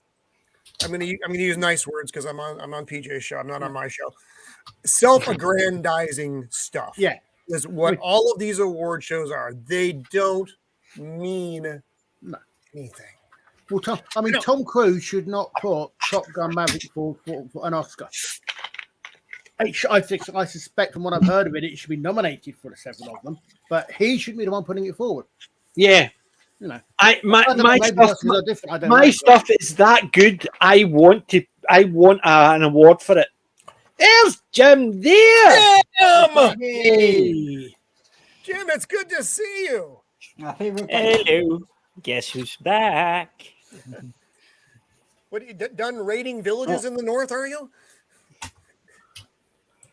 Yeah, I had to put them into place. They've been misbehaving for a while. Well, I can see I was thinking of you, Jim. I watched a couple. You know these screens you get where you get an expert, and they usually are an expert in this particular area. Right.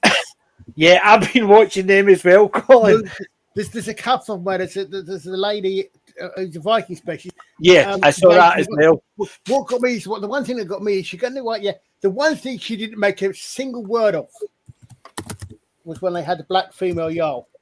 I remember you talking about that. Yeah, everything else she was quite good on, and I'm not sure about this. I'm not sure about Lark's hair, but it's got all the rest of this thing. But yeah, the one thing she doesn't mention. Black people did get nabbed and brought up north. Yeah, but how many of them actually became Jarls as females? Very few. I doubt it. I imagine as many as became King Henry VIII's wives.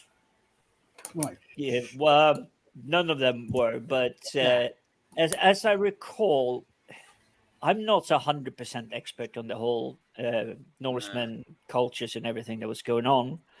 But as I recall, there were plenty of, should we say, female tribe village leaders, because either their husband died or they were out biking. Well, I think they were basically the boss The Lady with the Pants in the meanwhile. And Sweden even have, in the history books or the annals of history, a King Trouserless, I believe the bad nickname is. But essentially one of the first female monarchs that existed in Swedish history. I think the thing Listen, is, I've got a couple of history books here I'm going to show. There is some European history, shall we say, as part of my pick of the week. Wow. So, and I'm sure one of them may have Norse in it, but I can't remember the title, so I'll need to double check. So, do you want me to show you my history? Do you want me to show you my history books before we go on?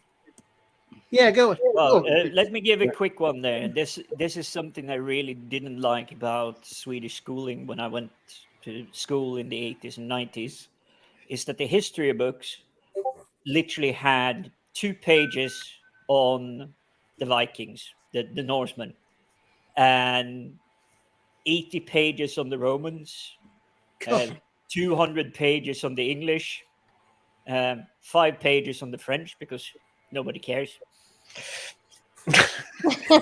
And 35 pages on the American Civil War, or was it a little bit too early for it to be that? No, the 35 pages were literally nothing but Hey, Gettysburg. at least you got 2 pages. Up here, we didn't get a single page about Scottish history. It was all English history. It's because all those pages were sent to the Swedish schools. But, right, I'll show you my history books. I'll need to put some of the other stuff, my comic and other bits and pieces, and let's see what the ones are. There's one about Norsemen. Hey. Yes, Astérix et les Normands. I actually had that as a kid. Did you have I loved Asterix and Obelix. I love Astérix. Oh, that one too, when they joined the Romans. My favorite is still the Goths. Yeah. That's what I like to see, painted real history books. Now you got a whole lot of them. Nice. Oh, yeah. I've had all of these so far. Different Look, cover, but I did have... Yeah. Look, DJ's being a little controversial here. Greatest story ever drawn. Hold on a minute. Wait. Hold it closer. I want to see that Cleopatra. I love looking I at was going to say, Obelix. she looks like a mermaid to boot. Look at Obelix. It's Audacious. hey, the history book shows you how the Sphinx was actually put into place. Look, it's on a tank. Yep. It must be pulled by balls. But yeah, I picked all these up today. Now you look at that for the way they actually do the. That's how they always used But they to always do do the it back that cover of way. them. Yeah, they always do the credits in Obelix on the Obelix. No. Yep. Nope. So basically, it's the same idea. It's no credits. It's all the other books in the series. Some of them were shown in pictures that way, but I picked something else up. Seems this is in PDF format. it's a card game. Ooh, what do you got? Oh, wow. Oh wow! Right, I'm going to open it. The box is a wee bit bashed and bent, Well, aren't we all? but still actually in cellophane and everything. Oh, wow, dude. Really nice. Yeah, bet- Romans, that's what I'm talking about. Yeah, the Romans of the Empire. Oh wow! Hold on a minute. But yeah, I picked up the whole lot of the Asterix and Obelix stuff for Where did you get £20. Wow. Card boot sale. Is it just me, or does that the Romans look like they're Marvin the Martian? Yeah, that's exactly who I thought. The way it was back then, you know. Yeah, I picked all those up for £20. Really? And I picked a comic up as well. there was a load of comics. Superman. There was no Batman. It was just a couple of Superman, but there was only one I was interested in. Oh, hell yeah. And it's Sergeant Howling Rock. Commandos. No, that was Nick Fury's Howling Commandos. That was Nick Fury. Yeah, Sergeant Fury. Easy Yeah, Company. Sergeant Rock was great. I love Sergeant Rock. Yeah, I did enjoy it. So they had that and 2 Superman ones. But only picked that one up, and looking forward to great reading coming up. Yeah, I mean, you don't see those a lot anymore, PJ. I mean, you can go and find a Superman comic easy. Now, Sergeant Rock, that's a bit more of a rarity. I mean, if you go to your comic book store, I mean, if I go, and I want to pay however much, I could probably find that section. But just overall, like, you stumble, across the street and find a Superman comic. But Sergeant Rock, those are fun. I like those because they're a more unique. So that was a card boot sale. Picked all those up. I used to have a Superman comic long time ago now, where Superman can't remember exactly how he did. He got sent back in time and lost his memory. Got sent back in time, and he fought with Sergeant Rock. Oh wow! I think he was called Corporal Steel, and he ended up. They reckon he was supposedly dead. He got out, but I remember going back and flipping back in time. That's really cool. I didn't even know that book existed. I say it's a very old one. It's probably probably Superman. Retro Doc. That's almost as bad as all the other puns last week. Yeah, he's known for them. So Roman, I know you probably haven't seen the Asterisk books because they're basically European. You have? No, I haven't. Oh, okay. No, that shouldn't shock me at all. I never learned them until I lived in France. And so I've only read them in French, but they're well worth reading because obviously they have them in English and they're hilarious because they make up character names that match what they are. Like the character Obelix holds an obelisk, or get to fix it. Asterix is obviously the druid is Abrara Corix. And it is in English. Do all the puns work in English? It's all in English. Every single one of them. Julia, sorry, Kelly, I can confirm it works in French, it works in English, and it works in Swedish. Oh, good. Glad to hear. Colin's just disconnected. He's not bounced. He's disconnected. His device is disconnected. No, remember, Julian, yours used to come in. It would say not connected properly. Yeah, that's what it was. So, welcome back, Jim. Hello. Hello. Hey, how's it going? Man, a lot of faces. Hey, Sadako. Hey, Wind. So I was really happy when I saw them at the card booty today. Now I'll have them. Thank you very much. So £20 for all the Asterix and Obelix and the game, and £2 for the comic book. So, but you should check them out, Roman. They're brilliant. Oh, I remember the cartoon. Many things from this show that I'm supposed to check out, which I'm terrible at pretty much anything that involves time or management or.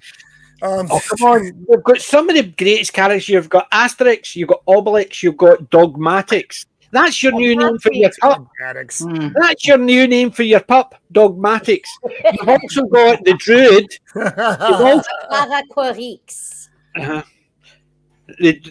You've also got the Druid. Get a fix. That's right. Who did all the drugs? So he was called. He did all the drugs. He created all the drugs. So he was called Get a Fix. Yeah, and you had the musician. The old man. What was the musician called? Can you remember what the musician was called? No. It was Troubadour, wasn't it? As in Troubadour. Hold on, I'm going to go get the Troubadour. I think it was something like that. But basically, all the names were fun, shall we say? So it didn't matter what language you were in. You were reading it like Yeah, I mean, even as when I was young, the fact that the guy who did the drugs and supplied the drugs to the tribe was called Getafix Yeah. didn't go over my head then.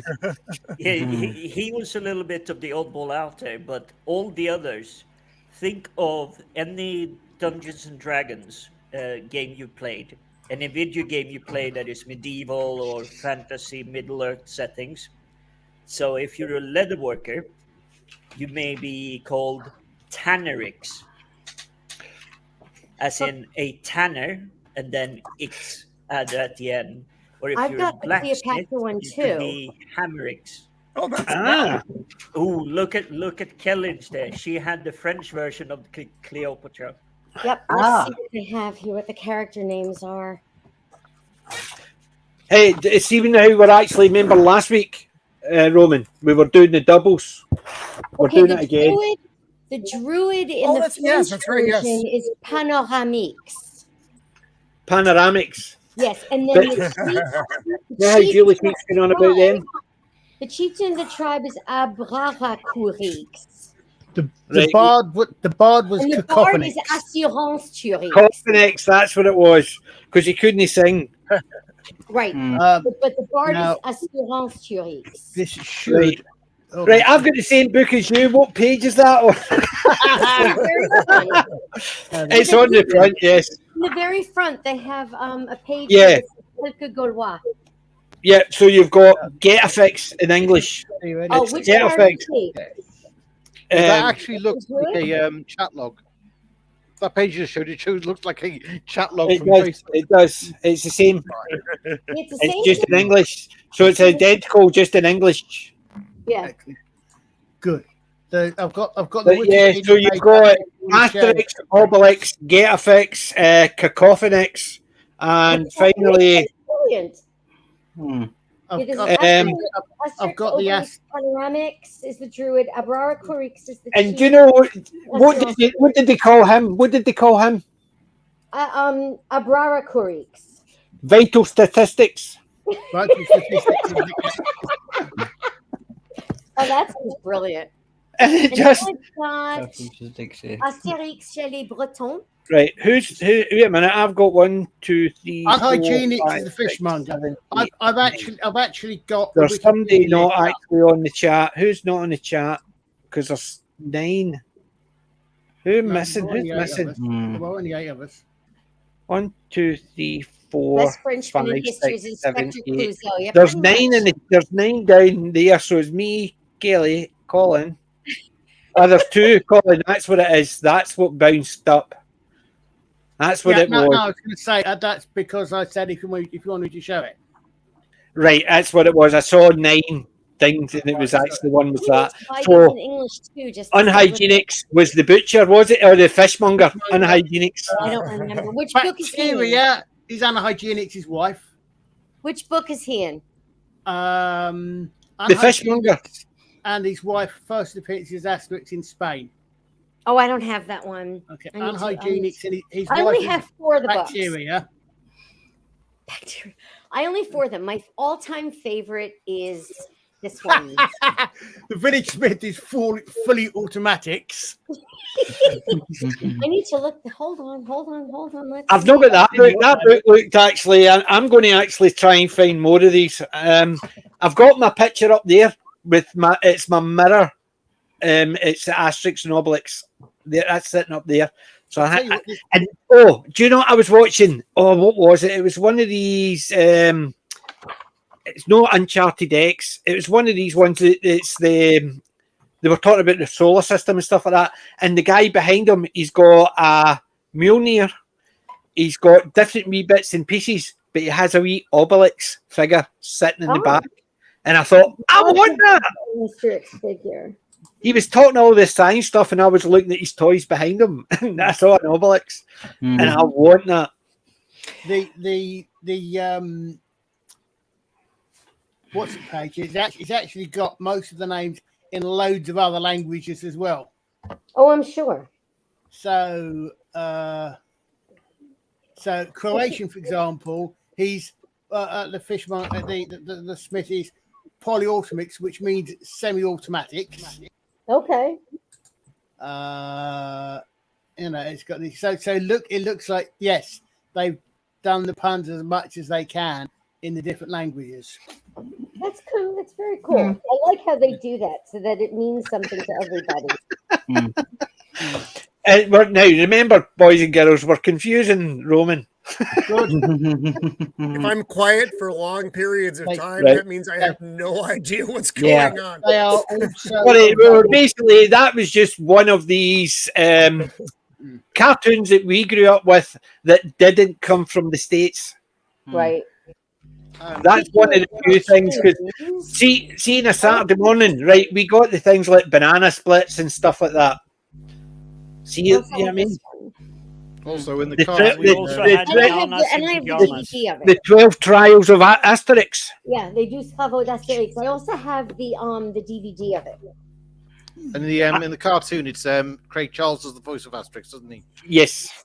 But that's one of the later ones. There is earlier ones that I saw when I was a youngster, which I cannot find anymore because the only ones I can find are the French ones, and my French is. And Julie's the only one who can read those. So Yeah, exactly.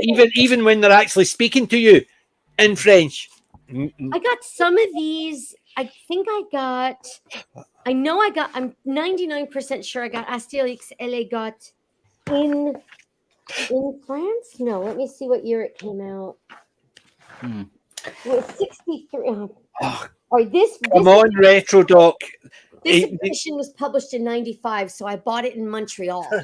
What was would the priest be called Dogmatics? The dog was Dogmatics. But Retro Doc says, would the politician be Dirty Tricks? Right. One of the characters in Asterix and the Goths is Telephorix. Which is in English? I don't know. He's the chieftain of the Goths. Telephoric. Yeah, Telephoric. Yeah, I don't know. I need to read them in English to see what they are. Yeah. But it's basically, see, when I came across, because as I said, before I came across that picture, I hadn't seen Asterix and Obelix since I was in my teens. They are that long ago. And basically, as soon as I saw that, I had to get it. And then when I was in the car boot sale and I saw that, I didn't care how much. See if the guy had actually said 40, I went, okay. They are so much fun. Yeah, I wouldn't have haggled on it either. It was like, yep, give it. Yeah, especially with the card game, because obviously I didn't see inside the box. I just had a look at it. The box looked okay. I could feel there was stuff inside it. So I thought it was the typical, somebody got it, put an elastic band around it and put it back in. Never been used. Yeah, I discovered them in France in the summer of 77 when I was there. And just thought they were absolutely wonderful. I loved them. It's such a really good way to teach history because they're fun. Yeah. But it was another thing as well. See, when we were growing up, a lot of the things that were on Saturday, apart from things like the banana splits and stuff like that, where we got Zorro, Champion the Wonder Horse. By the way, Lassie, Zorro was in black and white. Yeah, the black and white Zorro, the proper one. You had Lassie, and then you also had Skippy, which was the Australian one. But we also had things like the Flashing Blade. We had Aqua Boy, which was Spanish, and there was ones that was French, and there was ones that were Japanese. They were all dubbed into English. Yeah, we watched them on Saturday morning. Yeah, I believe the French one was Ragdolls or something like that. Yeah, it was like very pastel, cartoonish stuff. You could tell it was Japanese, even when I was a kid. I knew it was Japanese because the eyes were like that size. Yeah. Well, I think I didn't know Marine Boy was Japanese until a lot later. No, I did basically, as I said, because I grew up with my dad watching a lot of old stuff, and he knew about anime and stuff like that. So when I was going, they draw them really weird, and he goes, Japanese. Basically, that's how they do round eyes, big eyes. I Yeah, did. giant eyes. Yeah. I don't think I'd actually had any real exposure, if you find exposure to anime, manga, etc. Which made the first time I actually saw the Lensman movie really confusing. When I saw Power of the Lens, that was really confusing because that was my favourite book series. And sorry, were they all kids? And this sort of thing. Yeah. But it's funny you said. I mean, you said about learning history, as Julie said about go back learning history. A lot of my of what I actually my early before I started doing that, my early interest in history and knowledge about history actually came from historical murder mysteries when they were written by the likes of Paul Doherty, Ellis Peters, etc., Bernard Knight, who'd done their research and did their stuff. So again, well written, well researched historical anything is a good way to get into it. Well, according to that, Alex, at the time these were done, there was 30. There were done 10 since these. Wow. Yeah. I think my most recent one is from 95, meaning that I bought it in Montreal. The price on this one was £1.50. Oh my gosh. UK price £1.50. So I don't God think knows when that was. Oh, I'm wait a trying to- minute. Yeah, this one I got in Montreal for $13.95 Canadian in 1997. Wow. Yeah. And Yeah. this is a long time ago. Well, these are paperback. I mean, these are hardcover. This is a paperback. 1982. This was ninth impression, 1982, for £1.50. Wow. So what would that be nowadays? 1982, £1.50. When I got probably about 1982, I was 1980. I was 18, 17. So I was working. I was getting £35 a week. I've full-time The job. I have to have gotten in France because it's kind of yellowed, which means I have to have bought it in the 70s. PJ, I've got books on my shelf which the price is in shillings and pence. Wow. I know, but did you buy them or did you buy them later on? Then the Yes, other some of them three I got bought in when they were Montreal shillings for and pence. $13.95 each. That's a lot of money. $13.95 in Canadian from something that's from a million years ago. Yeah. Yeah, and that's what I'm saying. So if 1980, when I was getting £35 for a full week's work, Wow. and that cost £1.50. I got. That was People more. really commit to that. Marché du Livre, which Yeah. is Montreal, and Le Marché du Livre. But they're a store in Montreal. Oh, there's another one there, right? The Asterix and the Normans. Let's see when this was I'm printed, gonna because look this was for that one. in 1987, £2.50. Oh my God. So yeah, I mean, you imagine me get into a 17-year-old going, how much? I give my kids 50p a week in pocket money. Well, Yeah, you did luckily not the get ones them I bought, straight I off paid for myself like when that. I was working. But yeah, I probably bought them in the late 90s, early 2000s for 14 Canadian dollars. Right, I've got the TARDIS. Anybody got $10? I don't remember what the exchange rate was that long ago. Whereas now the exchange rate is basically £1, probably about $17, $18. Hold on, let's see this. The exchange rate can't be that bad. Okay, £1 sterling is $1.23. Let's see what it is to the Canadian dollar. That would be loonies. Canadian. Yeah, a Canadian dollar's worth about 2 or 3 Monopoly pounds. Well, Monopoly money, yeah. Oh, Lord. And the US dollar to Canadian dollar Yeah, Canadian's $1.36 Canadian is $1 US. Yeah. So what I'm going to do, Pete, there's only one before you thing go- I've got left before Jim goes and shows us all his stuff he got. I think Rome was Yes, Before you guys yes. roll into Jim that, has a I'm lot of gonna have time to to roll make out. that. I don't want to distract from all the stuff you got going on. All the cool stuff you're going to show. I myself have nothing. I'd show you the dog, but that's a lot more work to get him on here than it's probably. And it would actually take up the whole show because the And last anyway, time, 'cause then it's just the dog, first dog, time dog, my dog, two dog. were on show, the first time my two were on, that's all anybody talked about. I could have actually just walked out the room, nobody would have Just noticed. leave the dog. Yeah. So he is doing well. He's fun. He's keeping us all really busy. So Mrs. of the Empire's, working with my daughter, and then the dog's out there, and then I don't know what my son does. I don't know why he's here still. Anyway,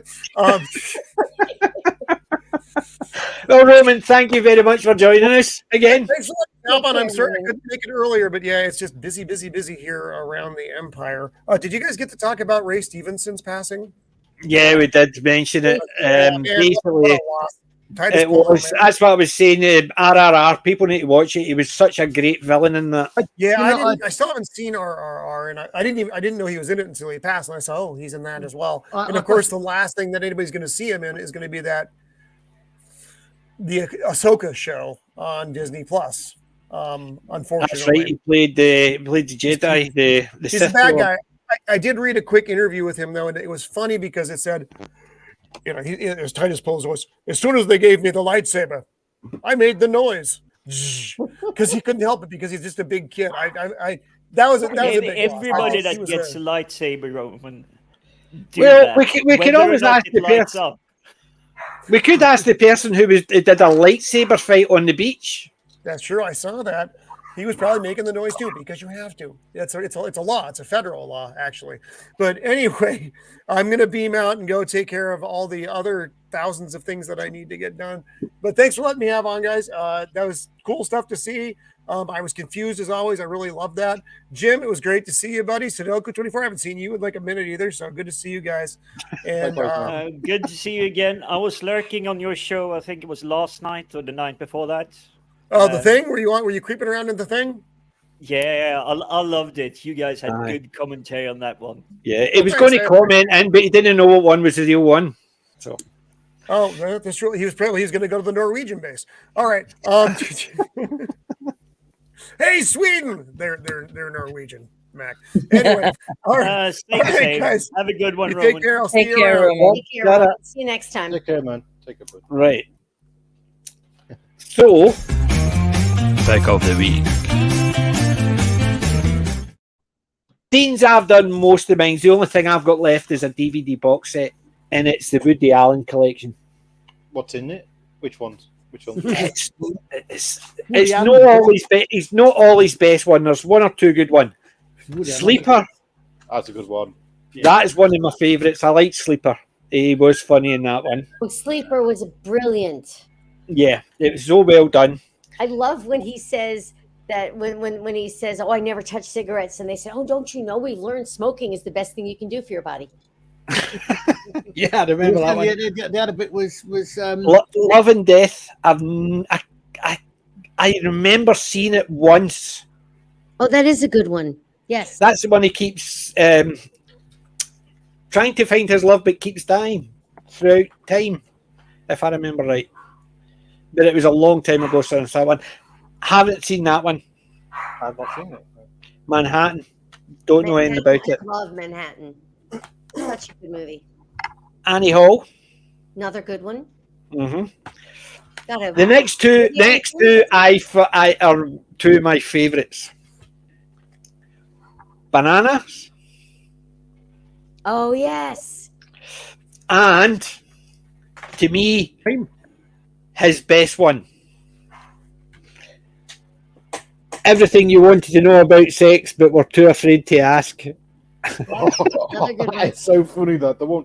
That's the one with the final sketch is him. He's playing one of the sperm. He's got this cap on him, and like you say, one of the guys jerking off. I'll end up on the ceiling or something. It basically, yeah, some of the. So as soon as I saw a couple of the ones in there was a couple I haven't seen, but a couple of the other ones I thought, Yeah. Bananas is really fun. Yeah, Bananas is just one of those ones that, going on in the world now. yeah. All in a But Banana Republic. I must admit, my favourite one is the card game from Asterix and Obelix. Because it's brand new. Is it a top trumps type game? It is take the role of a famous Gaul and attempt to capture the most Roman prisoners and score the most points. But of course, the prisoners are worth different amounts, and everyone will be another Julius Caesar at the same time. Avoid the pirates, and you will help your prisoners escape. A lively and cunning card game for all fans of Asterix.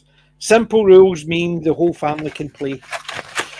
So not a top trump game. It's obviously a statistic game.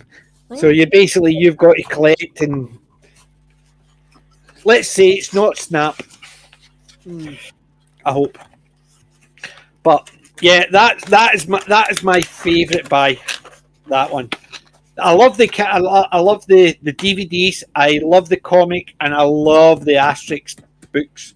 But that is just something I'd never ever seen before, and I couldn't resist it. So there you go. Very From jealous 2 to of 5 that. adults, aged 8 and up. So you imagine something with a box like that. People would be buying it for kids, young kids, because it's colourful and it's age 8 and up. Not for the kiddies. So that's all I picked up today, and I was so over the moon. Something I learned is that games 8 and above, or 8 and up, is essentially the best thing you can have at the social pub, where you're having drinks and just playing card games or tabletop games with each other. Yes. They tend to get really, really fun. Well, they can be, especially with a few of those. Yeah. Woody Allen's Casino Royale. Yeah, David Niven is Bond, and I'm playing Jimmy Bond. And he's basically going to make all women beautiful and kill all men over his height. Basically. Well, everyone was James Bond in Somehow managed Casino never to see Royale. that one, Yeah. which is weird. It's basically the best of the two. Right, what happened there? Who's bounced? Wendy. Wendy. She's going to have to go up. She's having problems with the Chromebook. Wendy as said well. she was her computer's Yeah. bothering her, but she's going to be in the chat. Yeah. Yeah, he is. But it's his early movies. I must admit, I quite agree. That was why I was too thingy, but I thought the movies are good. He's just The movies really are, and you're not giving him the money if you're buying them secondhand. Yep.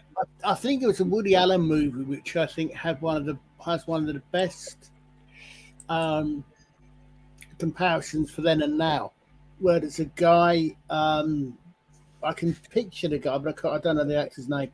But he's leaving the office, and he starts off and he's saying to his secretary, You cut out there. I'm going out to a friend for lunch, and I'll be here. And basically, he gives her a list of about a dozen different phone numbers he's going to be at throughout the evening and the night, in case she needs to contact him. Yeah, you see that. You compare that to that. Obviously, these days we've got mobiles and the rest of it. It's Aye, call me. really That whole scene gone. I was actually thinking of Annie Hall yesterday because I was at work and there was this gigantic roach on the floor. And all I could think of was Annie Hall, where he says there's a bug the size of a Volkswagen. Because this thing was enormous. I swear to God, it was like 3 inches long. It was huge. She didn't want to step in it and still it in case it took it got annoyed. There were no men in the office, so one of my colleagues and I had to take care of it. It was not fun. Really Yeah, not. basically they just nagged at it until it walked away. you should Oh no, I can perfectly relate because about September time here in UK, The spiders are absolutely harmless, but these house spiders we get, they're literally the size of my hand, and I can grab a basketball one-handed. I can't grasp the basketball one-handed. No, but the horrible thing is, the rest of the year is they staying outside. They don't come in. Oddly enough, they're called house spiders. But in September, they literally flee inside because the ladies are basically lady killers or whatever you want to call it, because they're looking for a good time and the husband is not going to survive. So that's why they flee Sounds like indoors. Black Widows. Uh, Sounds but like yeah, Black Widows. they're freaky. Yes. But so who else has got a pick or I two got or nothing. four? I got nothing. Obviously, I've got my I've got business. one. I've got one. Well, besides, well, yeah, those are really good. Really, really good. Right. Okay. Right. I'll go Sadaki, pick what have one. you got? Just a minute. What? I've got a book, and it's not a second-hand book or anything. I got this from Amazon, but it is geeky related, definitely. Just a minute. I'm trying to. Just a minute. Just a minute. Bear with me.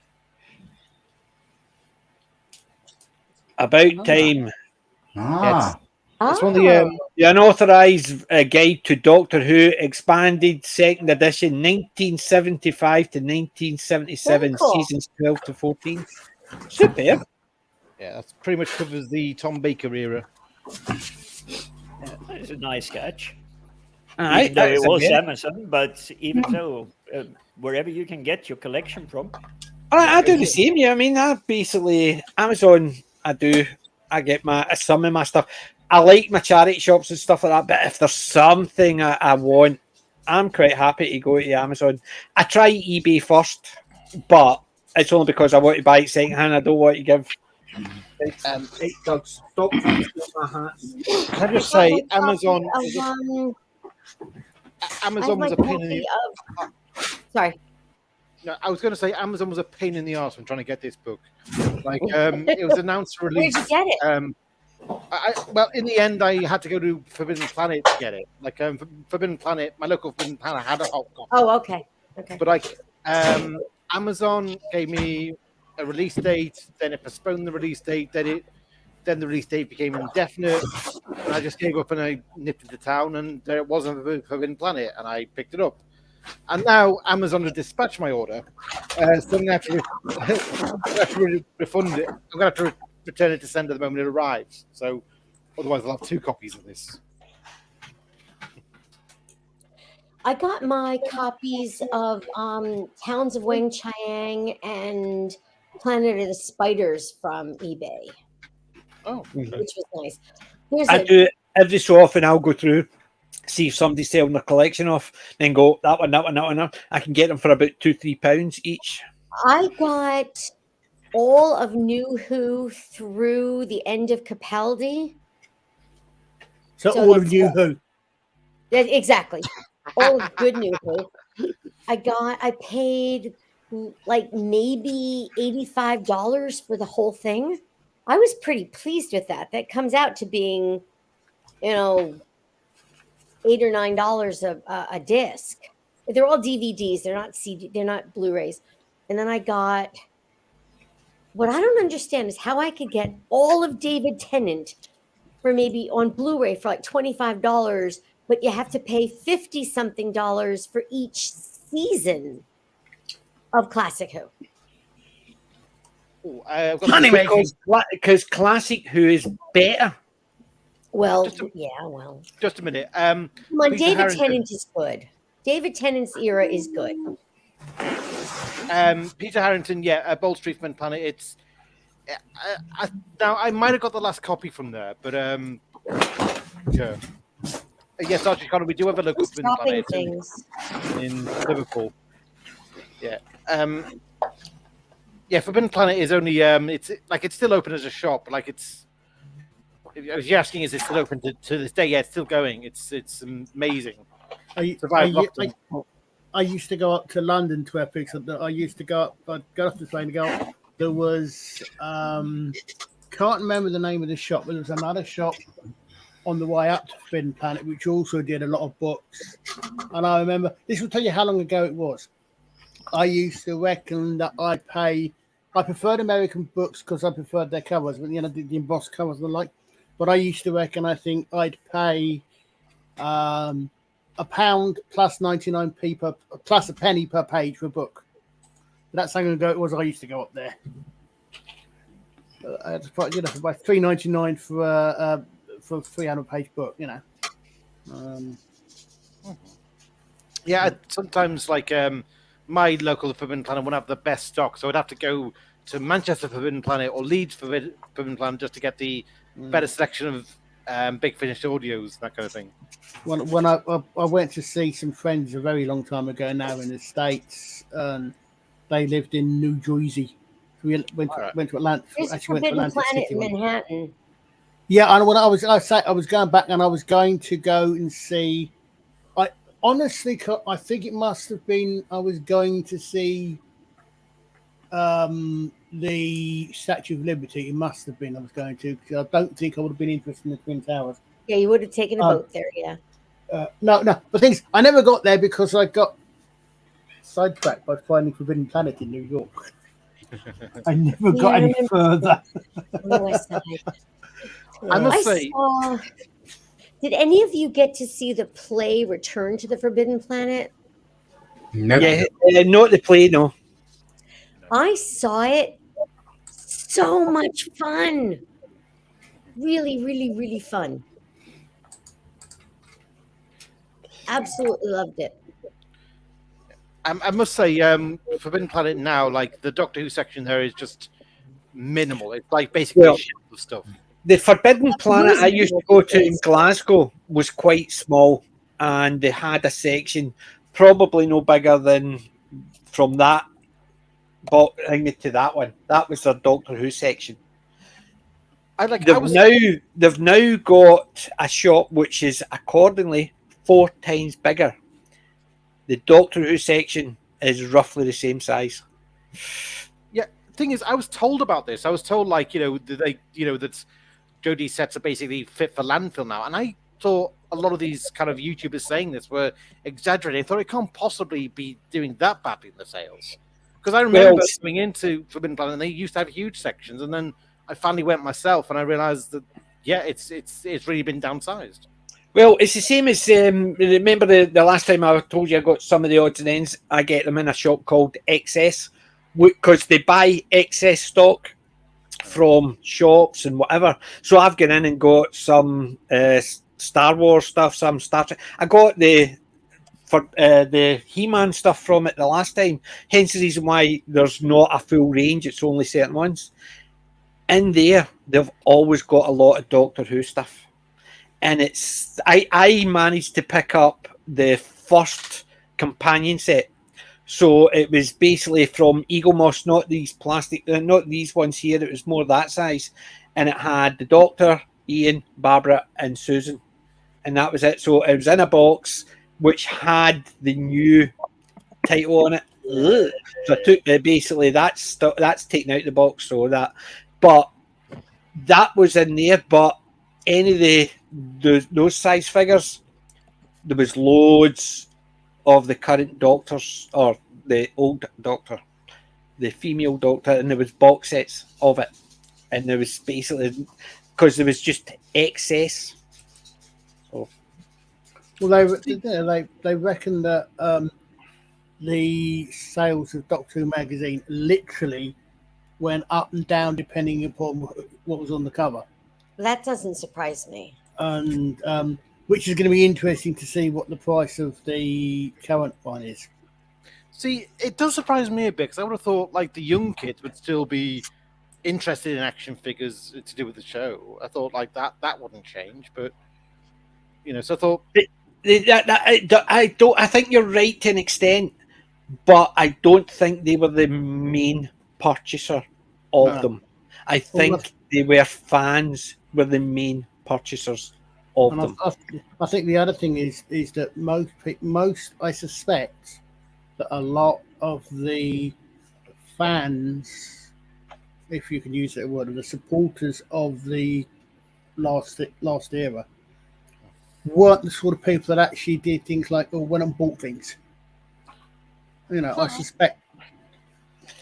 Yeah, to an extent, but a lot of fans they were very picky because even if it was a figure they wanted, they wouldn't buy them because they had the new logos and stuff like that on it. So they wouldn't have it like me. See, anytime I got something like that, I would take it out of the box. Whereas at one point I used to keep everything in the boxes, but I wouldn't have those in my collection now. Well, so I basically the boxes, they came out the boxes, and it was just simple fact is I'm not having the crap stuff on my shelf. Although the figures in it are good. It's the same idea that if I got one and it had a figure in it I liked and two I didn't, I would take the figure out and then charity shop. I've bought stuff out of the charity shop, opened the box, handed the box back with the two figures on it, and just walked away with the one that I wanted. Because I tell them they're coming back here anyway because I've no interest in those. I only want that figure, so I'll buy the box, open the box, give them the other two back, and say, right. I got over the last few years, I got really very good at using MS Paint, basically you can get with Big Finish and similar covers if they didn't have alternative covers, changing the logo. Well, the good thing is the DVDs do. Yeah. The DVDs flip it, and it's basically the classic old covers, same as all the other ones. A lot of them, a lot of the Big Finish ones did as well. They had a cover and an alt cover, and I used to. Okay, fine. I didn't bother download. I'd not bothered downloading the cover. I just got the alt cover for that very reason. Any more, to be quite honest, than I don't think that the new Diamond logo should appear on anything, if they do anything more, from Jodie's era, because for the same reason I don't think hers should appear on anything else, because it's not appropriate. I mean, I understand the BB. I mean, I did actually a while ago now, quite a few years ago, I actually contacted Big Finish and asked them. And basically, they confirmed that it was BBC licensing. Said, yeah, the current logo must be on everything. But I mean, that aside, I don't think it should, because I don't think the new logo should be on anything. I don't think Jodie's should be. So you know, my internet's like. I don't think Jodie's logo should be on anything that's not. Anyway, I heard the rumor that they're changing the box slightly. See, it says Doctor Who, and it says underneath.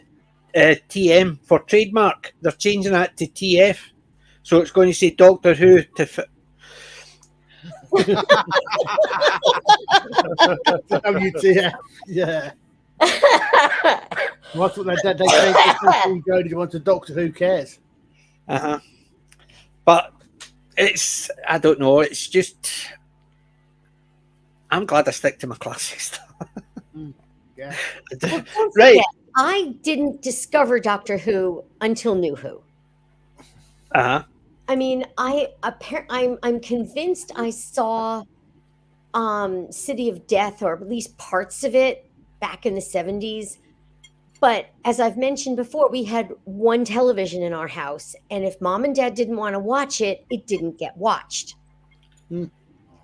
And I don't remember if Doctor Who was on at a specific time. I just know it was on periodically because I remember seeing Tom Baker's face. But when the 50th anniversary came up 10 years ago, I was reading about it and thought, this sounds like fun. Maybe I'll check it out. So I just went, because Amazon Prime had all of New Who at the time, and I just started with Christopher Eccleston and worked my way through, and I loved it. I didn't know any better, but I loved it. I had such a good time. And then when BritBox came in 2017, I think it was 2017, I started watching the old stuff, and I'm now up to Peter Davison's first season. And I'm really enjoying that too. But unfortunately for me, along the way, I've been listening to way too many Big Finish stories of Peter Davison and Colin Baker and Sylvester, so that I really, unfortunately, think that maybe their eras might be disappointing because their Big Finish stories are so good. Yeah. The Peters are slow compared to his Big Finish. Collins are weird as hell because try to settle in. Right. And Sylvester's, there is problems because I think you can see it the way they were designing it to fail. There was some really good stories, but you also had the Happiness Patrol, Paradise Towers, but you had Battlefield, which is to me one of the best Sylvester McCoy stories out there. Okay. Where you got Commander Gambara, it was the one that played Gambara. She was the girl that played Red Dwarf. She played the alternate Dave Lister. Oh, she Deb did, Lister. didn't she? Deb I Lister. forgot that. Deb, she played Deb Lister, yep. Well, So there are now, I think there's 2 box sets of hers on Big Finish. Now, I listened to the first one, I couldn't get into it, but yeah, that the Battlefield is one of my favourites of Sylvester McCoy's. Obviously, you got the one with Happiness. What do you call him? Happiness Patrol. Was it the Candyman? Oh, God, we were talking about him. Me and my wife were talking about him the other day. Birdie Bassett. Happiness. Ken Dodd. Right. Ken Dodd. That was the Happiness Patrol, wasn't it, or was that Paradise Towers? The one Ken Dodd was in, that was Delta and the Bannermen, which was Delta and the Bannermen. Yeah, that to me that was another low point in the series. But Paradise Towers was the Paradise Towers was the Betty Bassett man. No. Happiness Patrol. Happiness Patrol was the Birdie Bassett one. See, there was so many ones that they all just melted into being bad.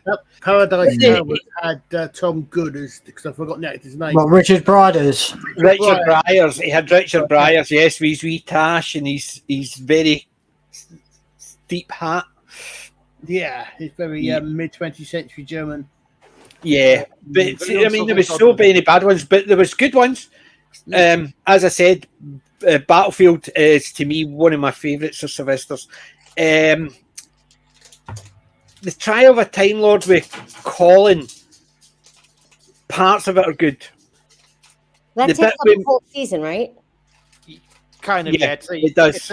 It's a full season long court case, and they'll basically, it's kind of divided into segments where they'll show, the Time Lord show on this matrix screen bits of, the like adventures past he's been in. So like one segment will show and basically. I won't spoil too much. Mel is not my favourite character. She's better in Big Finish. She is, yeah. Well, that's because I think the problem with Mel was she became to fame as Victoria. Oh, screaming, kill him, shit. And I think when whoever cast her in it, Violet Elizabeth, yeah, when they basically cast her in it, they wanted an adult Violet Elizabeth. So her character was very squeaky voiced and very, and that was why. But Henry Perry in it was still great. Perpigillion Brown, perfect. But it's the same idea with Peter. Some of his stories were quite slow, and I think they did that deliberately. They slowed them down, but they were still entertaining. I think a lot of his... I was talking to the chameleon stuff was the worst part. Yeah. Retro Talk and I were talking about this the other day, that with Davison, the very fact that they had Nyssa sleep through an entire story shows that they really didn't need 3 companions. No, that was the one problem. I think that was the biggest problem with Davison's later, and Baker's later. And as you said, they had 4 companions. I mean, this is I think is why one of the things with the She Who Shall Not Be Named era as well.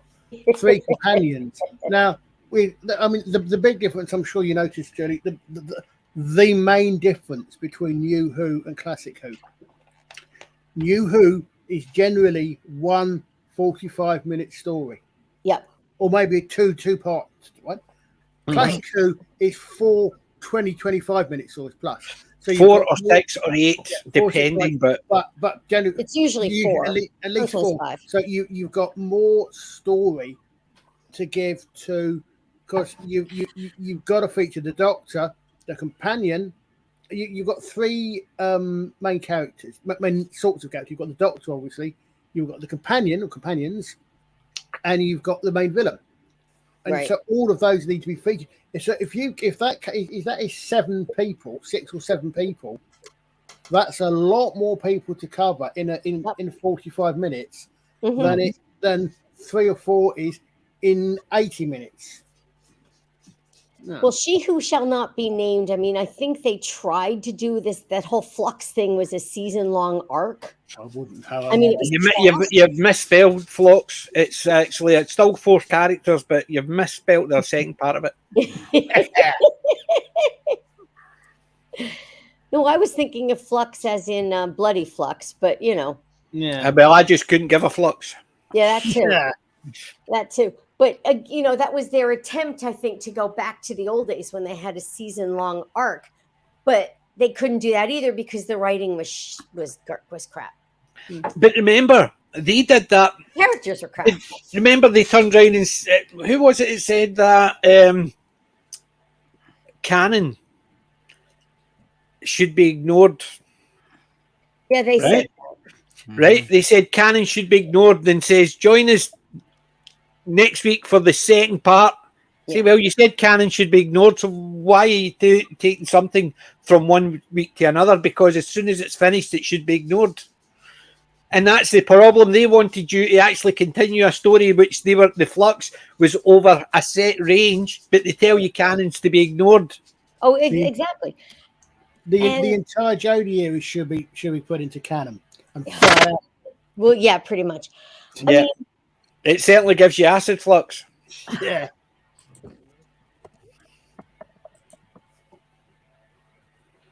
I mean, oh, come on. I mean, I do like Classic Who. I mean, I'm loving it. I've bought everything except the newest John Pertwee thing that came out, and I'm waiting for that to come down in price. And but I still do like New Who through Peter Capaldi, because I thought Peter Capaldi, because by the time I saw Peter, I had already seen Hartnell and Troughton and Pertwee and Early Baker, and I found not Early Baker yet, but the first 3, and I thought that Capaldi was a throwback to those guys. You should also then understand why the best episode of the whole new run is School Reunion. Oh, I love School Reunion. And that is a hill I will kill anybody else that tries to make me die on. It's the same idea as Christopher Eccleston. His smile reminded me of Tom Baker. He had that silly grin about him, which you could just see Tom Baker's silly grin. So in that respect, basically right at the very beginning when he grinned, yep, there's the Doctor there. He didn't need to say anything, he just grinned. And that was, the Doctor was part and parcel. Well, they've been very lucky for the most part until She Who Must Not Be Named. They've had some very, very good actors in the role. I mean, men who could say so much with just a look. Yeah. And then, you know, I mean, one of the things I love about Matt Smith is that he could play an old soul in a young body, and he was so good at it. And now that I'm seeing Peter Davison, he had that similar thing. You could see that he was long suffering, even though he was in a much younger body. And he actually says in a story in the fanfare for the Common Man, which I just listened to, he actually says something that I was so much older than, and of course I finished it with it, but I'm much younger than that now. But and then when David Tennant and he are in Time Crash, and it's just fanboying on David Tennant's part, and he says, "I was this old curmudgeonly guy, and then I was you." Julie, remember the time when I was talking about that comedy I really liked, and you says, "No, couldn't get into it, don't like it." Right. Remember how we disagreed in it? Yeah, absolutely. Matt Smith. To me, anytime Matt Smith did a speech, it was a kid wearing his dad's jacket. He's meant to give this time. He was meant to be, but it's right. But I think these dramatic, ageless scenes didn't work with him because it didn't have that ageless. No, I get feel. it. But I liked him in the 11th hour. I thought he was fantastic in the 11th hour. I just loved that episode. That's one of and the last bit of that is. At least I got my own back for you, me not liking something you like. No, it's okay. I mean, that's the whole point. No, but I'm saying I get mine back because in my comedy you didn't like. I'm just getting mine back. I mean, for me, that is when I say. I mean, 11th hour, great all the way through. I mean, for me, that is Matt Smith became the Doctor in that last scene. Well, agreed. The bit when he Jodie kicks his never became the Doctor, and Matt Smith did in the last 5 minutes of his first episode. And that, I mean, that is there are in the whole of New Who, there are several, I think, really good, really powerful, or really punch the air moments. School reunion the entire season. I'll give School Reunion because Liz was in it, and that's the only disc I got from the new season. I gave all my other stuff away except that one. Yeah, well, I mean, I will be fair. School Reunion was quite a good story. I quite like the jokey bits with Mickey and K9 and the rest of it. Does he still touch the desk? All that stuff. It had it had Anthony Head in it, but the three best reasons are Sarah Jane and Smith. And even the jokey bits when he's talking to she's talking to Billy says, does he still actually talk to the TARDIS? Yes. Yeah. I mean, it is the whole thing. But Matt becoming the Doctor at the end of has the Earth done anything against Lord's Body Traxi? Oh, has anybody come under it? It's been attacked so many people. What stopped them? It is defended. Basically, one. Yes. Fantastic. But that one, there's the Martha one, the end of Family of Blood, that very last bit of Family of Blood, where they come back and there's the Doctor and Martha, and they're at a Remembrance Day service at a cenotaph, and there's the last there's the good man, there's the guys in there. That one is a powerful scene for me. Could somebody tell me, in case I'm wrong about this, the point where Matt Smith stepped through the images and says, "Hi, I'm the Doctor." Was that the first time in the new series that they had linked all the Doctors, the previous ones, to the new ones? I think so. Yes. Not quite. There was a brief bit in the Next Doctor when it's when yes, when they open up those things that look like bullets. Yeah, but actually they did it in not school. Family of Blood. Well, they mentioned it. I'm not talking about they mentioned it. So they with the school reunion, he's basically they've linked him back to Tom. That's what I'm saying. But that one where they've literally showed each of the Doctors and right through.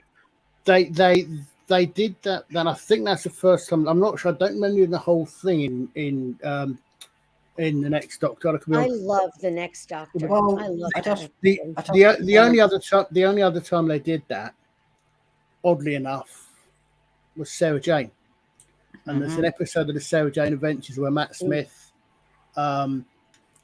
guests in it, and basically they're trying to get Sarah and Joe to remember what the key to the TARDIS looks like so they can nick the TARDIS.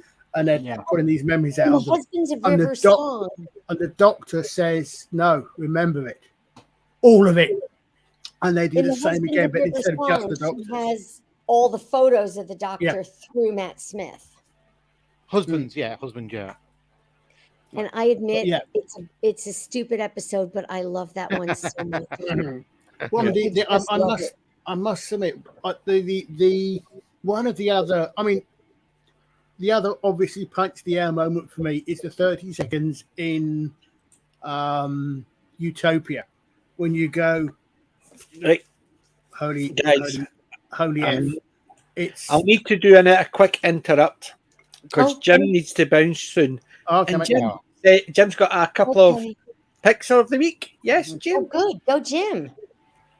I might have a few of them. You've had a lot of time to catch up. Well, that is true. I just don't And by the way, really know Jim, the T-shirt is exactly what correct. order to put Oh, something. yes. The T-shirt's wonderful. Yep. I was thinking that when I saw it. I thought, yeah, with my thoughts, I should be paying you to listen to them. Mhm. I will say, PJ, the place I got this from, they have literally hundreds of grandpa T-shirts or shirts like these. Very It's good. called Light in the Box, and you might just want to check it out because it has funny shirts like I'm a grandpa and I fix things. That's just what I do. It's kind of like a play on the imp from Yeah. Game of Thrones. It's like I read and drink a lot. That's what I do. But seen it t-shirts is like more like it's paying tons of homage to people that are grandparents. Yep, I'll check that out. So I'll keep an eye out for it. I've got a search window opened with it, but thank you. Excellent. Right. So in the past, what's it been? About 4.5 months? 3 years. Just after Christmas, yeah. Yeah. I managed Just before to, Christmas. 5 months. Well, yeah, It's been a long I got time. myself some Christmas presents and everything, but unfortunately, I had a slight interrupt over the Christmas thing, so things never really took off. But I do have them sort of packaged and ready. I just need to get crafting tables and all that set up. So I have 3D printing.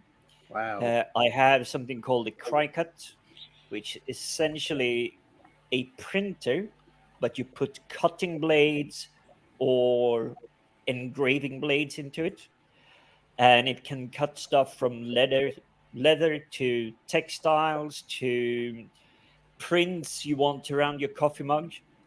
It's like saying, "Don't talk to me until I had my complete cup of coffee in the morning." Stuff like that. You can literally make all of that yourself.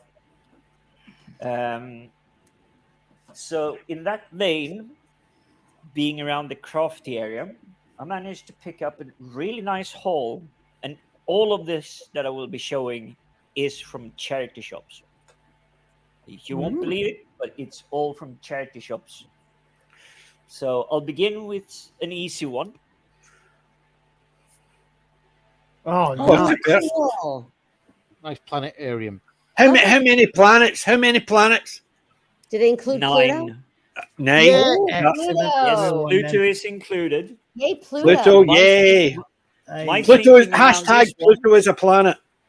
Pluto is a planet, and Pluto doesn't care who that Tyson dude is. Mhm. But Sorry, I just- my Pluto. idea is actually to get this one up and running. As you can see, Oh, there's yeah. the cutouts and everything. Oh, wow. So nice. you literally build it from scratch up. You make it rotate and everything. But my thinking was making it kind of cyberpunky, because I have tons of coppery like cogwheels and everything. That I was thinking out. I can just hot glue them on or something like that, and paint the entire thing in bronze copperish. So it looks like nice. something out of what was it called? Not Guy Ritchie, Guy Pearce. Time machine. Time Machine, yes. Yeah, so can you imagine? And instead of having the rings and maybe like the bronze rings, Yeah, Mm, that actually sounds cool. Just, yeah. I, So that was keep- an idea. I keep I laughing have because no like idea how much it costs because I couldn't find the label when I got home. But I don't think of everything will be showing is above £80 in total. Hmm. So there will be a few more things, but that's one of the crafty. Let's bring out some like airbrush and paints and Fun. Sounds perfect. put some stuff reason that- together. Sorry, Sadaki, what was that? that's just I laughed before because it reminded me that there was a particular South Park episode where the kids go to the planetarium, but like the guy who announced he has this speech impediment, so he always says planetarium as planetarium, and it's I don't know why, but they keep on doing it. To the point where it's just, I always loved the planetarium. Yeah. I've never been to a planetarium.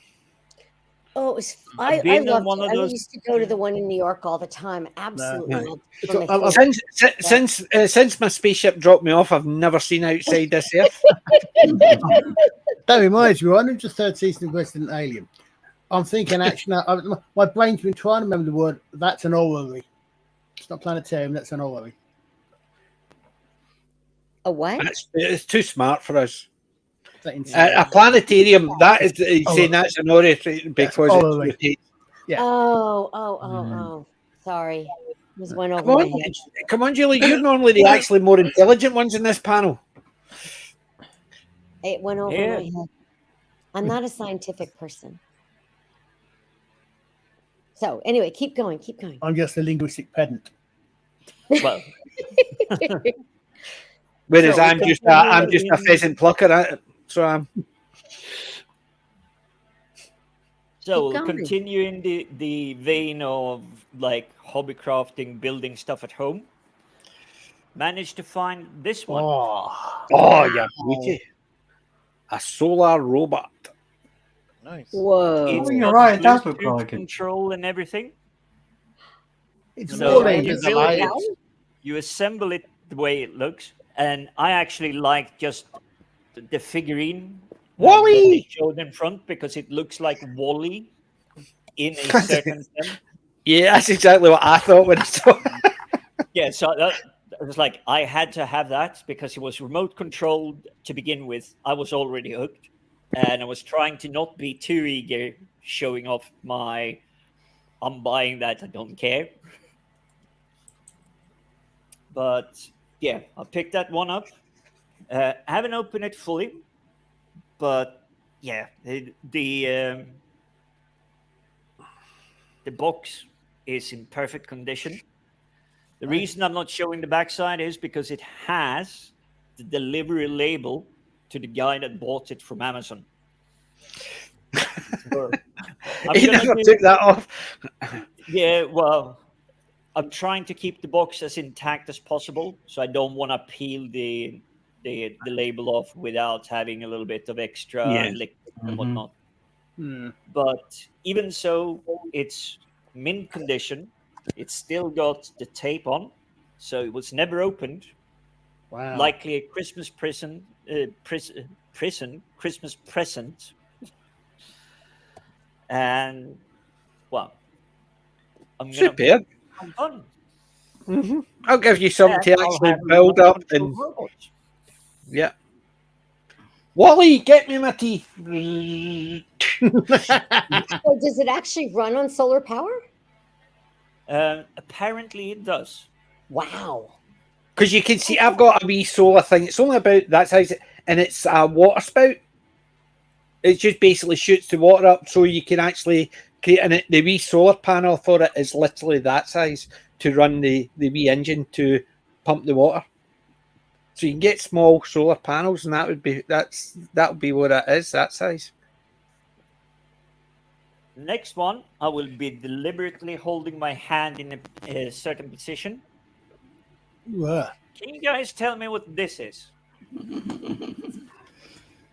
I'm It- guessing looks it's like not Lego. Lego. It looks like it is Ripoffo. Yeah. Hmm. You guys are right. Oh, I don't know them. Toy Right. Well, it looks like Lego. It is What would I know? Lego, Terrific. but it is Like not terrific, but terrific. Lego because it doesn't have Lego printed on all those small divots. Okay. So it's a rip-off thing, but I thought, cool. Pirate, Still looks prison, cool, though. an island. So it's pirate Lego. Is that what you're saying? And that is what I got it. It's Pirate unlego. Lego. Pirated Lego. Pirate unlego. So Very Very good. cool. That looks like fun. Uh-huh. Anything, in all fairness, who doesn't love Lego? Or imitations of Lego? There is a guy. Other brands are acceptable. There's a guy here in the States who I love it, but it's expensive. Sorry. started out as an investment banker and decided he hated it, and he used to do Lego on his spare time, and he became a full-time Lego sculptor. Wow. Nice. It's pretty impressive. I've seen some of his work live and in person, and it's amazing. I've seen some Absolutely. things that people Most have built inventors. from a box of Lego that I used to buy my kids. Every week I would buy them in a box and just pour it in, so they had loads. But it was just stuff that they could build themselves. See, nowadays I go into shops and I'm going, that looks really good. How much? I'm not paying £50 to build a Iron Man. If I'm paying £50, I want it already built and on my shelf. Small sidetrack there. Still staying on Lego. We'll quickly deviate from Lego, but James May, one of the guys from Top Gun. Sorry, not Top Gun. Yeah, well, Top Gear. Top Gear. Gear. I was He watching built James an May. entire house made out Yeah, of Lego saw that bricks. one. I know. Yes, That was he good. did the Spitfire as well, but That was amazing. Julie sent me the one about he did the metal detecting on the beach. Yeah, but in terms of the Lego, I believe he also made a Lego tricycle or like a motorcycle with a sidecar as well. He took part in the Isle of Wight, Isle of Man, Meccano. Isle of Man, yeah, Yeah. the race. That was really cool. All of these are, by the way, freely available on YouTube. So just James May does something Lego. All Stories, it was called. Yeah, right. Moving on, slightly sideways from Lego, but we will get back to Lego soon enough. Don't despair. This is something for us kids of the 80s eras and everything. At least I remember them being around. I hope you can read. Connect. Connects. I remember them. And for those in the audience, don't really know. Not sure if the camera is gonna sharpen up enough. But that are just a few things that you can make with it. Yeah, it was a cross between Meccano and Lego. So it was. Nice. Wow. I remember them. Yep. These are proper old school ones. And you could build proper school projects like a water wheel. Wow. Helicopter. And it has all those beams and cogwheels and everything you see. Once you build it or put it together, they actually move. So you can make the rotary blades on the helicopter move around. Well, what you do is you And- take the Wally solar panel and engine and put it inside the helicopter. I live too close to Heathrow, so if I'm sending something up in the sky, there will definitely be a lot of blue lights coming around the look. And it's like, who's doing that? At least it won't be an inflatable pig. But yes, this box is jam-packed, and like you can see, That's pretty big. Yeah. yep, it is very big.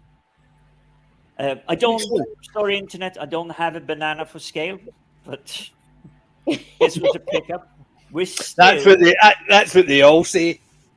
So what's in we're it? still below 80 quid, and I have more to come.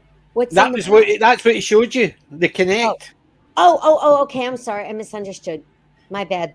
See Got the Connects. See it? It's Got it, basically got that. it, got it. Yeah, I know it's yellow and yellow, so it can't really see the. It's like Nah. Vulcan spelling K next. See, that's where somebody fails because they're in the States and they have never seen Connects. I've seen only Connect. I used to watch that. I haven't watched it in ages. I haven't watched it in ages. Oh, either. I remember those ones, Peter. The sticky bricks. Oh, So basically. we got more Lego. Oh, hey, come on. Oh, that look. This is for the people. That is Sorry. Lego. So yes, this is 1,222 pieces. certified Lego. You can search the number 76,989. It is unfortunately from the game that went absolutely woke. But the tall neck was featured in the first game, which was just absolutely awesome. Is that a Star Wars ripoff? I was gonna say it looks like a No, Star no, Wars no. It's not a Star Wars ripoff. This is a completely new IP on its own. It's Except called they look like they were- Horizon Zero Dawn. And I've it heard of has that. Isn't it a strong- game? It's a video game. There It's you go. got a strong, and I do mean strong, but believable female character as the hero. And there is none of the wokeness in the first game. She's earned every inch just to trying to keep the American people happy. It's like every single inch that she's gained, she's earned it completely on her own in the first video game. Is Zero Dawn the one where it's sort of semi post-apocalyptic made the main character look very, very butch? Is that Zero Dawn? No, that's the second one. In the first one, she's actually an attractive that's what woman. I'm thinking. Is it? Yeah. But there is none of this whole thing, power play, man, woman, everything. She's just MacGyver.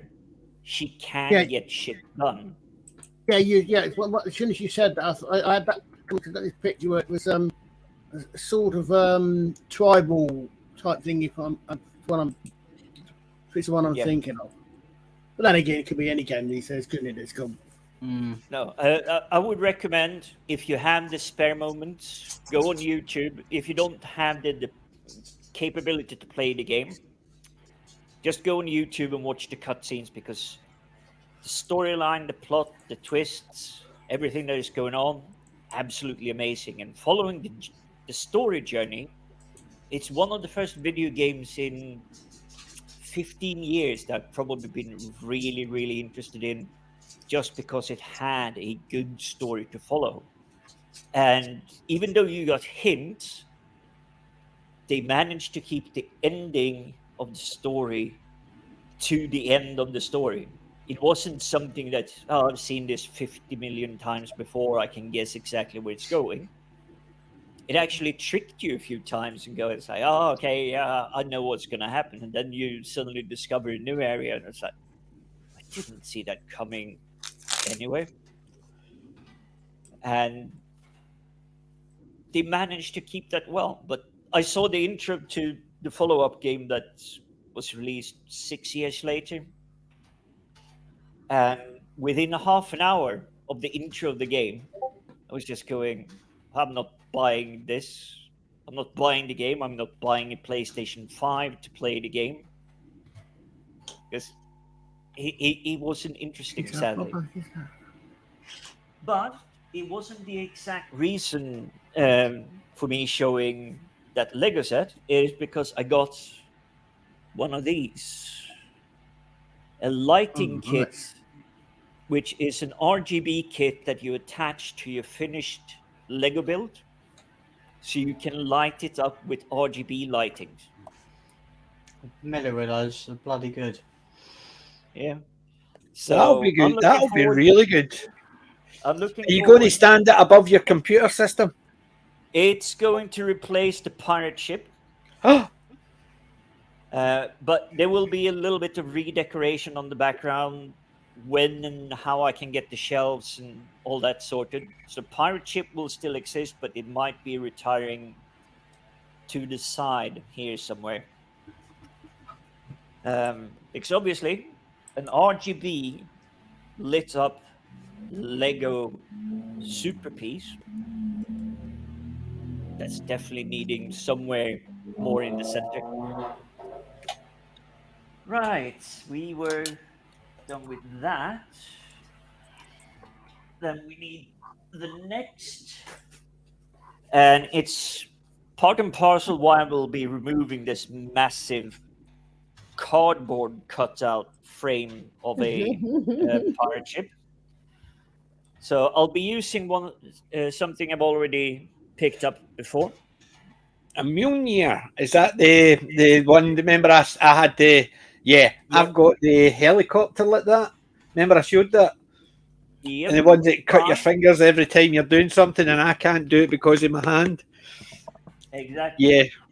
Yeah. So the reason the ship is going is because I have the Ooh. metal cutout for Oh, the Black Pearl. Pearl. So I'm gonna put that together, but I will blame Alex for this one. We were having a good chat, and I found something just browsing the Peace Corps area. Oh. Is that one called Jim? Because his one's called Alec. But yeah, it looks amazing. But you see there the instructions. You just need literally a cutter, and then you just take the pieces. You put the metal flips in, and just piece things together. No glue, nothing like that needed. No paint. It's already good to go. What did surprise me though is that I forgot that I ordered this one. So about 6 weeks after I paid for it, it came through the mail from Romania, of all places. But I bought it on Amazon. So that is the one out from the charity shop. I have 2 more items to show, and then I should be done for the evening. I believe there are 2 more items. Yeah. So on the top shelf, I don't know why they put it up there or why they had put it this side. Looks like a lunchbox.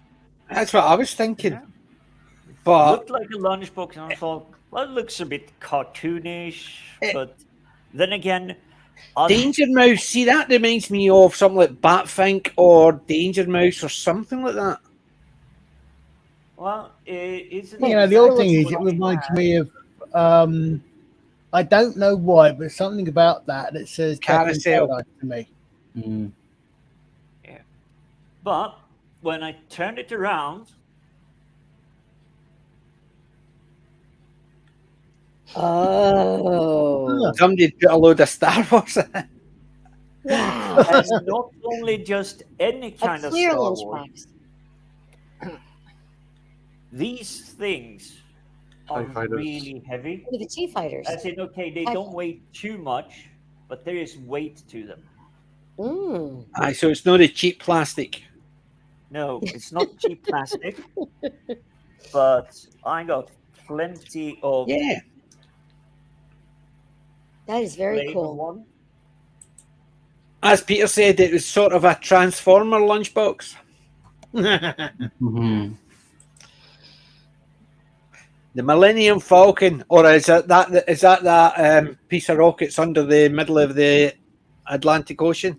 That is Yep, very it's cool. got Thinking of that. Glen coffee. Yeah. And tickets are- Let's see, what else do we have in there? We got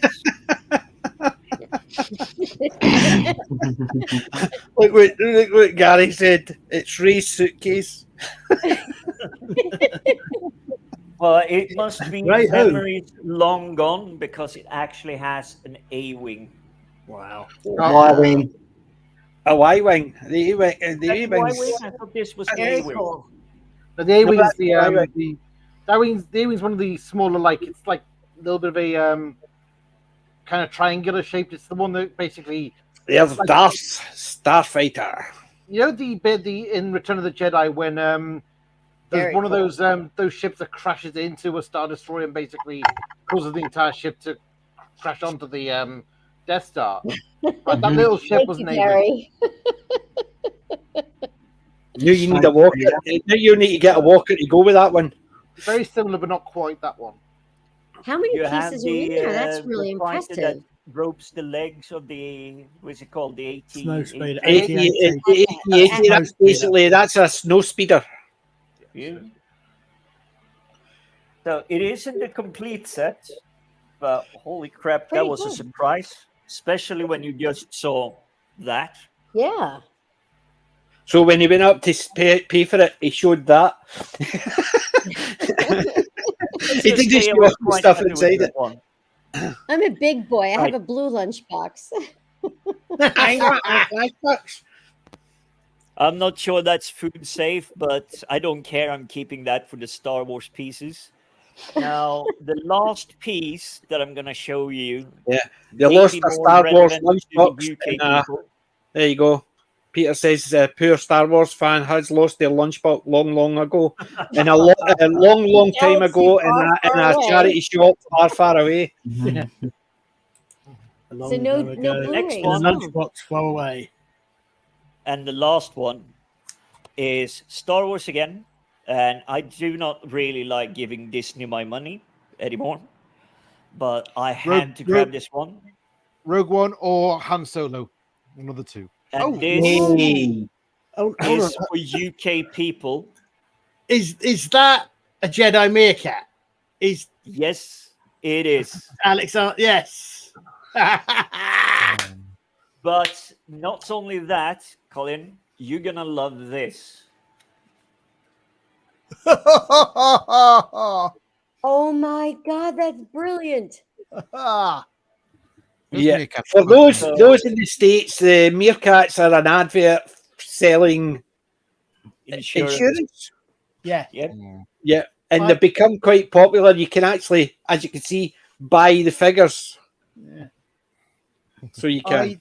I saw And the the box meerkat is is in adorable. pretty much awesome condition as well. Wow.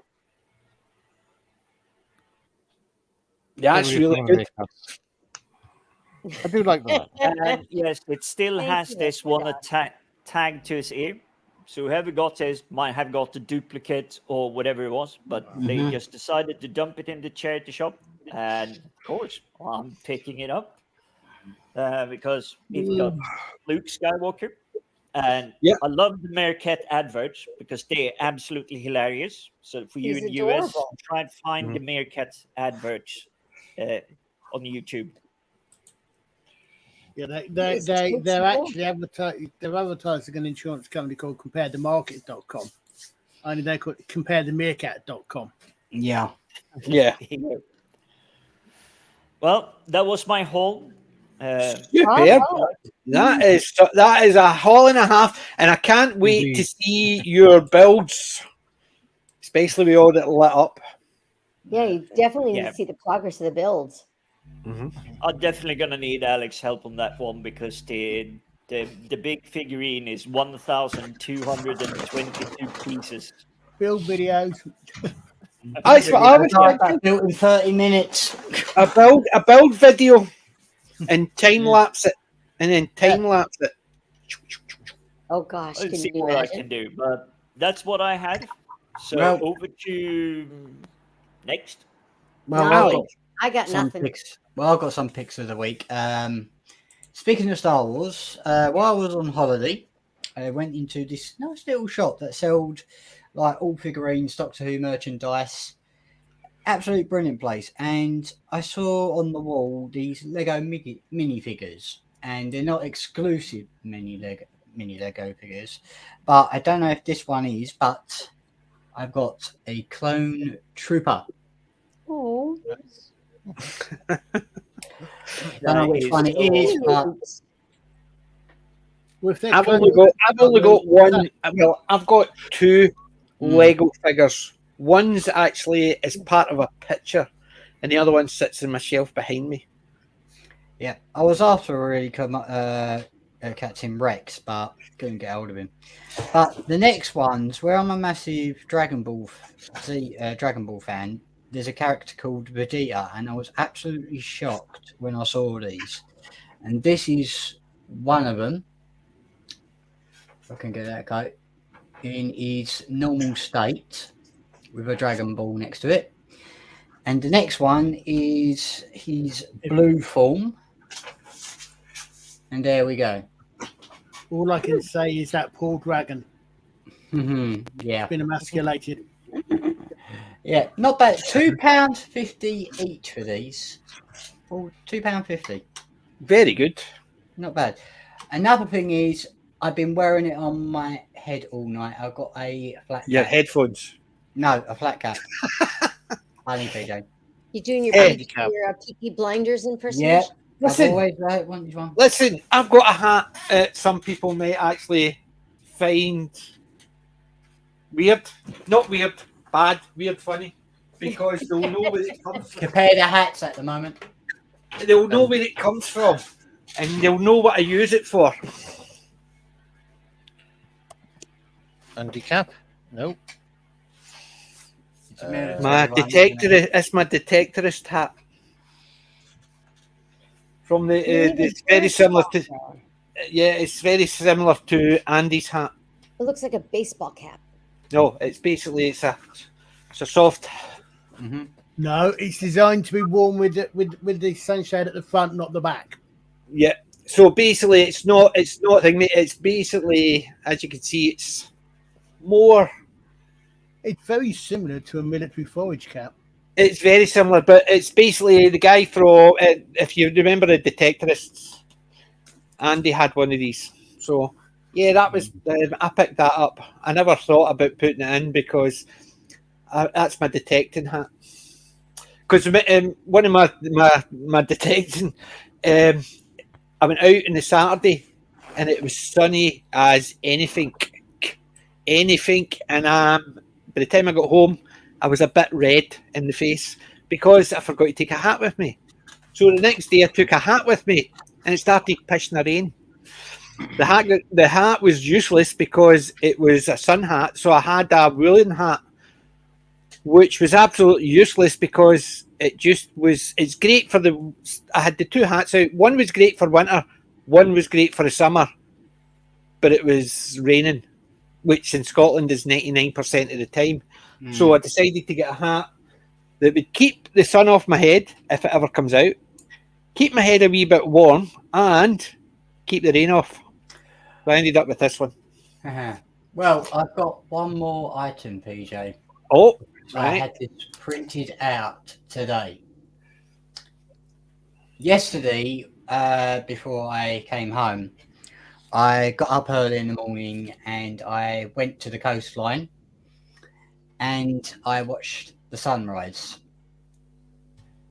And it was like a moment of, it blew my brains out in a way. So a friend of mine who works for Max's photo expert, he did this for me because I took a photo of it, and I'm going to keep this framed. That was yesterday. Oh, very good. Are you sure that's not a flying saucer? No, that is the great fireball in the sky. It's a Chinese weather balloon. But if you can see that carefully, that is going to be framed, and I'm going to put it on the wall behind me, I think. Very nice. Oh, yes. All I can say, PJ, it was absolutely brilliant, like watching it. And not a soul there because everyone was, well, still sleeping off hangovers. So that's going to be framed at some point. And that's all my picks, really, from my holiday. Very nice. Super. I've got a wee thing to show you. Remember, like, I've only got 2 Lego figures. That's one of them. Spider-Man. Ooh. Right? I was going to say, I was glad it was Lego kit. Yeah. And the other one, Harry Tom Potter. Baker. Tom Baker. Tom Baker. Tom Harry Potter. You bug off, you. I couldn't see it that clearly. PJ, Now I can see it. It's Tom Baker. That's a specially made one, or is it actually from the set? I don't know. It's basically I got it at Comic-Con. I picked it up. Ah, it's a specially made one then. So they had a few. It's the same idea. Normally, I get the ones with the picture or something like that next to it. That one, it just had the figures, so I just picked that one up. I've been still trying to get a hold of the Red Dwarf ones. I know they're still trying to get them to do a set, but with the Starbug. But every so often, I do see them, but they're about 80 quid for the full set. So a wee bit in the expensive side. It would be absolutely interesting if they actually made a full size Red Dwarf out of Lego. Well, it'd be a wee bit big, you know what I mean? It's the size, you know what I mean? It's around an asteroid. It might be a wee bit too many Legos. Yeah, but I don't want to see the giant pencil. I want to see the giant trash can with 3 million miles on the clock. Yeah, but I'm saying you said a full size one. I'm saying that'll be a wee bit big. Yeah, it's been done before. Well, scale it down to like one to maybe 100,000, and you might actually get enough for your room. Well, I've seen someone actually built a Tesla out of Lego. In all fairness, you know what I mean? Yeah. I bet you the batteries don't work. Oh dear.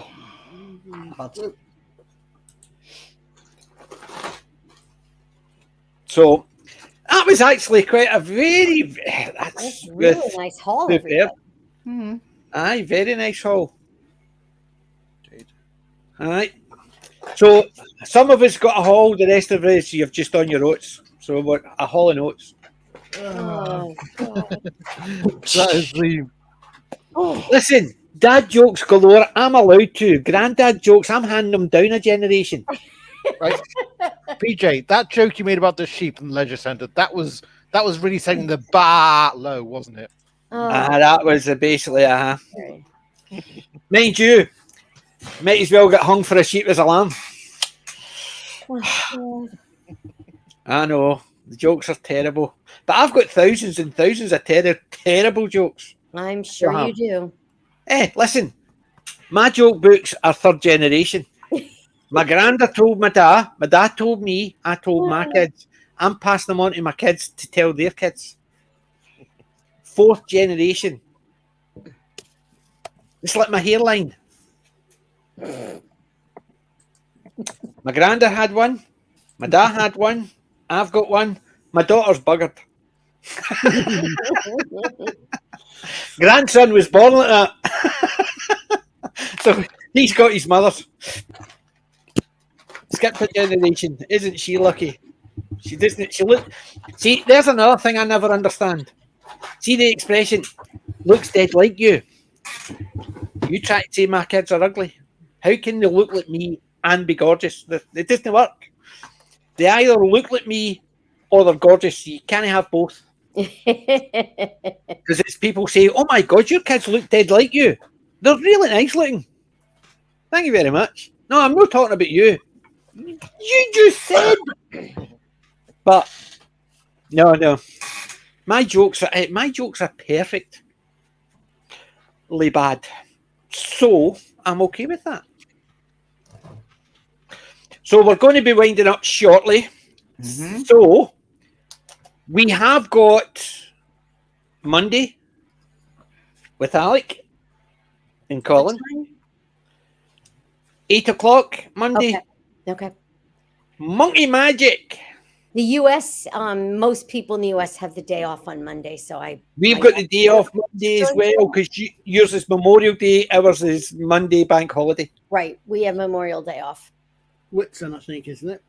Yeah, it's also Whitsun. No, it's not. It's Monday. Well, this period is Whitsun's White Sunday, why have the Monday off? But I suppose you can't have a Sunday off anyway. So it's the Monday of Whit Sunday. What Sunday? This Sunday, or Tomorrow? No, you said what Sunday? We've already told you which Sunday. This Sunday. That's what we're saying. You said what Sunday? I says tomorrow, and you said what Sunday? Tomorrow. What Sunday? Tomorrow. Who's on first? What's on second? I don't know. I don't know. Third base. Now that is one of their. No matter what, how funny a lot of their stuff is, to me that is still their ultimate. No exaggeration. That is generally agreed to be one of the funniest comedy routines ever. Mm-hmm. I wonder how much they copied that in. I think it was the Airplane movie. I don't know. When they're talking about the punch. No, I was over under and under was underdone. Roger. Well, yeah, exactly. Yeah, and then they're doing All that. I And I didn't know. know is if you go to the Baseball Hall of Fame, they have that skit played on a loop. I'm not surprised. And it is just. I mean, you see 5 or 6 year old kids who've never heard it before, and they're just laughing hysterically because it is so darn funny. Yeah, I've got it on DVD. Actually, I've got the clip of it on my channel. They allowed me to. They basically copyright claim, but the owner allows you to use it on YouTube. So I got it. Yeah, I mean, it's just brilliant. Even some of their other stuff, like the 7 times 13 is 28.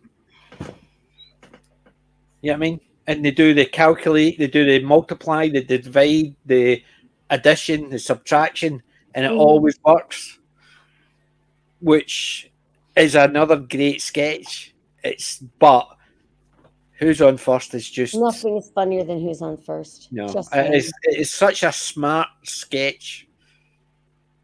And I always wondered how long it took them to write that. Well, accordingly, it took them, was it 4 years to perfect it?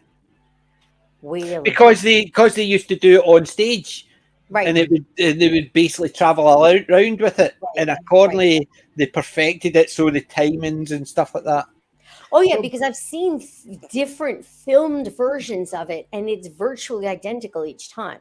Yeah, there's a slight bit where they do their show when it was on TV. He starts off with, about names like Booby Barbar and stuff like that, and he talks about baseball players' names with weird names and stuff like that. And I've got the one when they're doing it on a stage in front of audience. It's slightly different, but with the slight jokes at the beginning and the middle and stuff like that, but the routine's identical. We all know the answer to that question. Who's on first? Hashtag Hartnell. Jennifer Lawrence. No, Hartnell. Hartnell first. Who's first? Hartnell. No, accordingly, Jennifer Lawrence. No, she was only the first female to do these things. Who's on first? Hashtag Hartnell first too. Yep. So for Alex, the FFSI channel. Yeah. The link, I think, is in the description to the FFSI channel. So join us with Alec and Colin, myself. Who else? No idea. I might be. I don't know him. So I was pushing it. I pushed it a couple of times on. Pushed it last week on the rabbit on.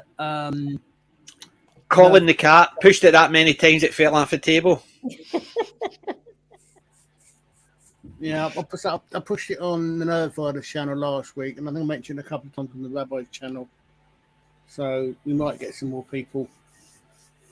I mentioned in chat. Well, I've watched the first 4 episodes, and I'm going to be tomorrow night and Monday Mm-hmm. during the day because I'm off, and I'm only going metal detecting, so I'll only be out for about 6 hours.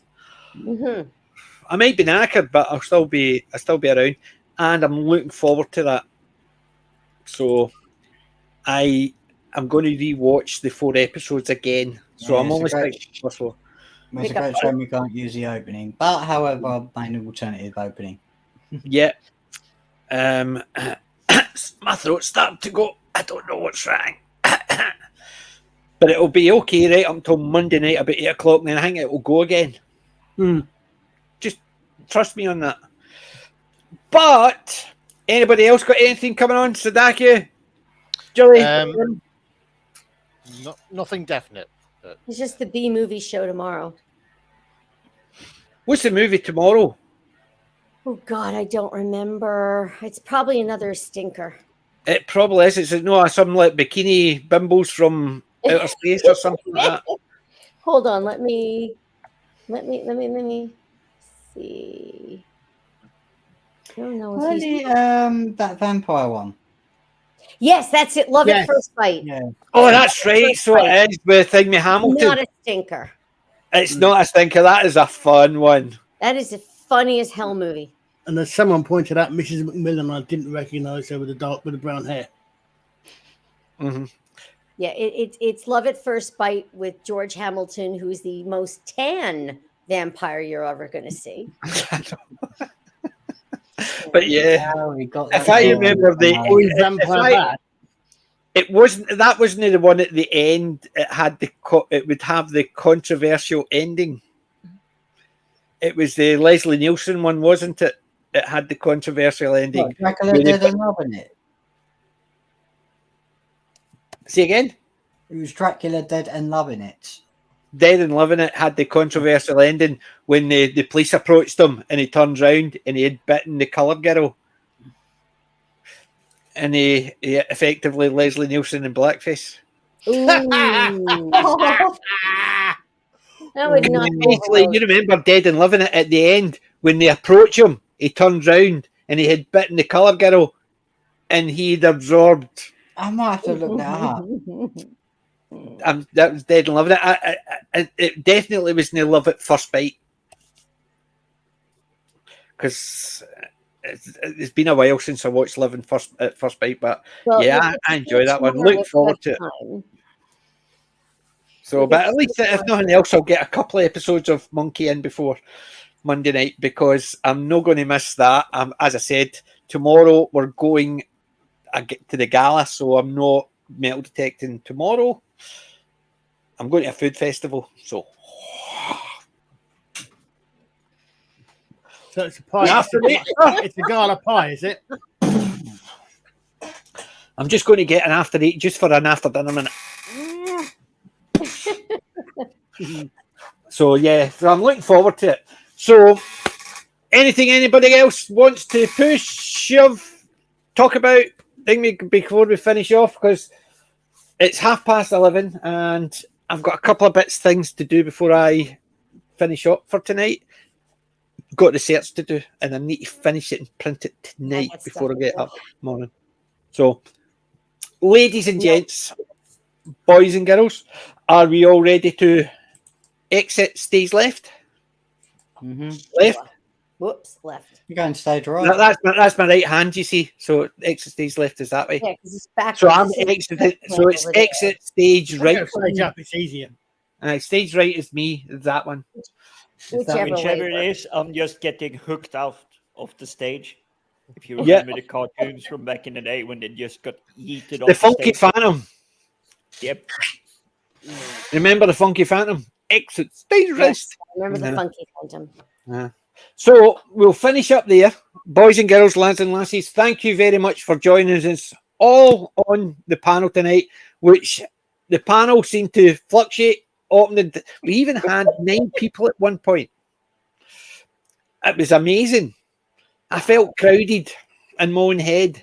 Mind you, I'm always feeling crowded in my own head. They keep shouting at me. I just keep ignoring them. So apart from that, remember and join us on Monday in FFSI's channel.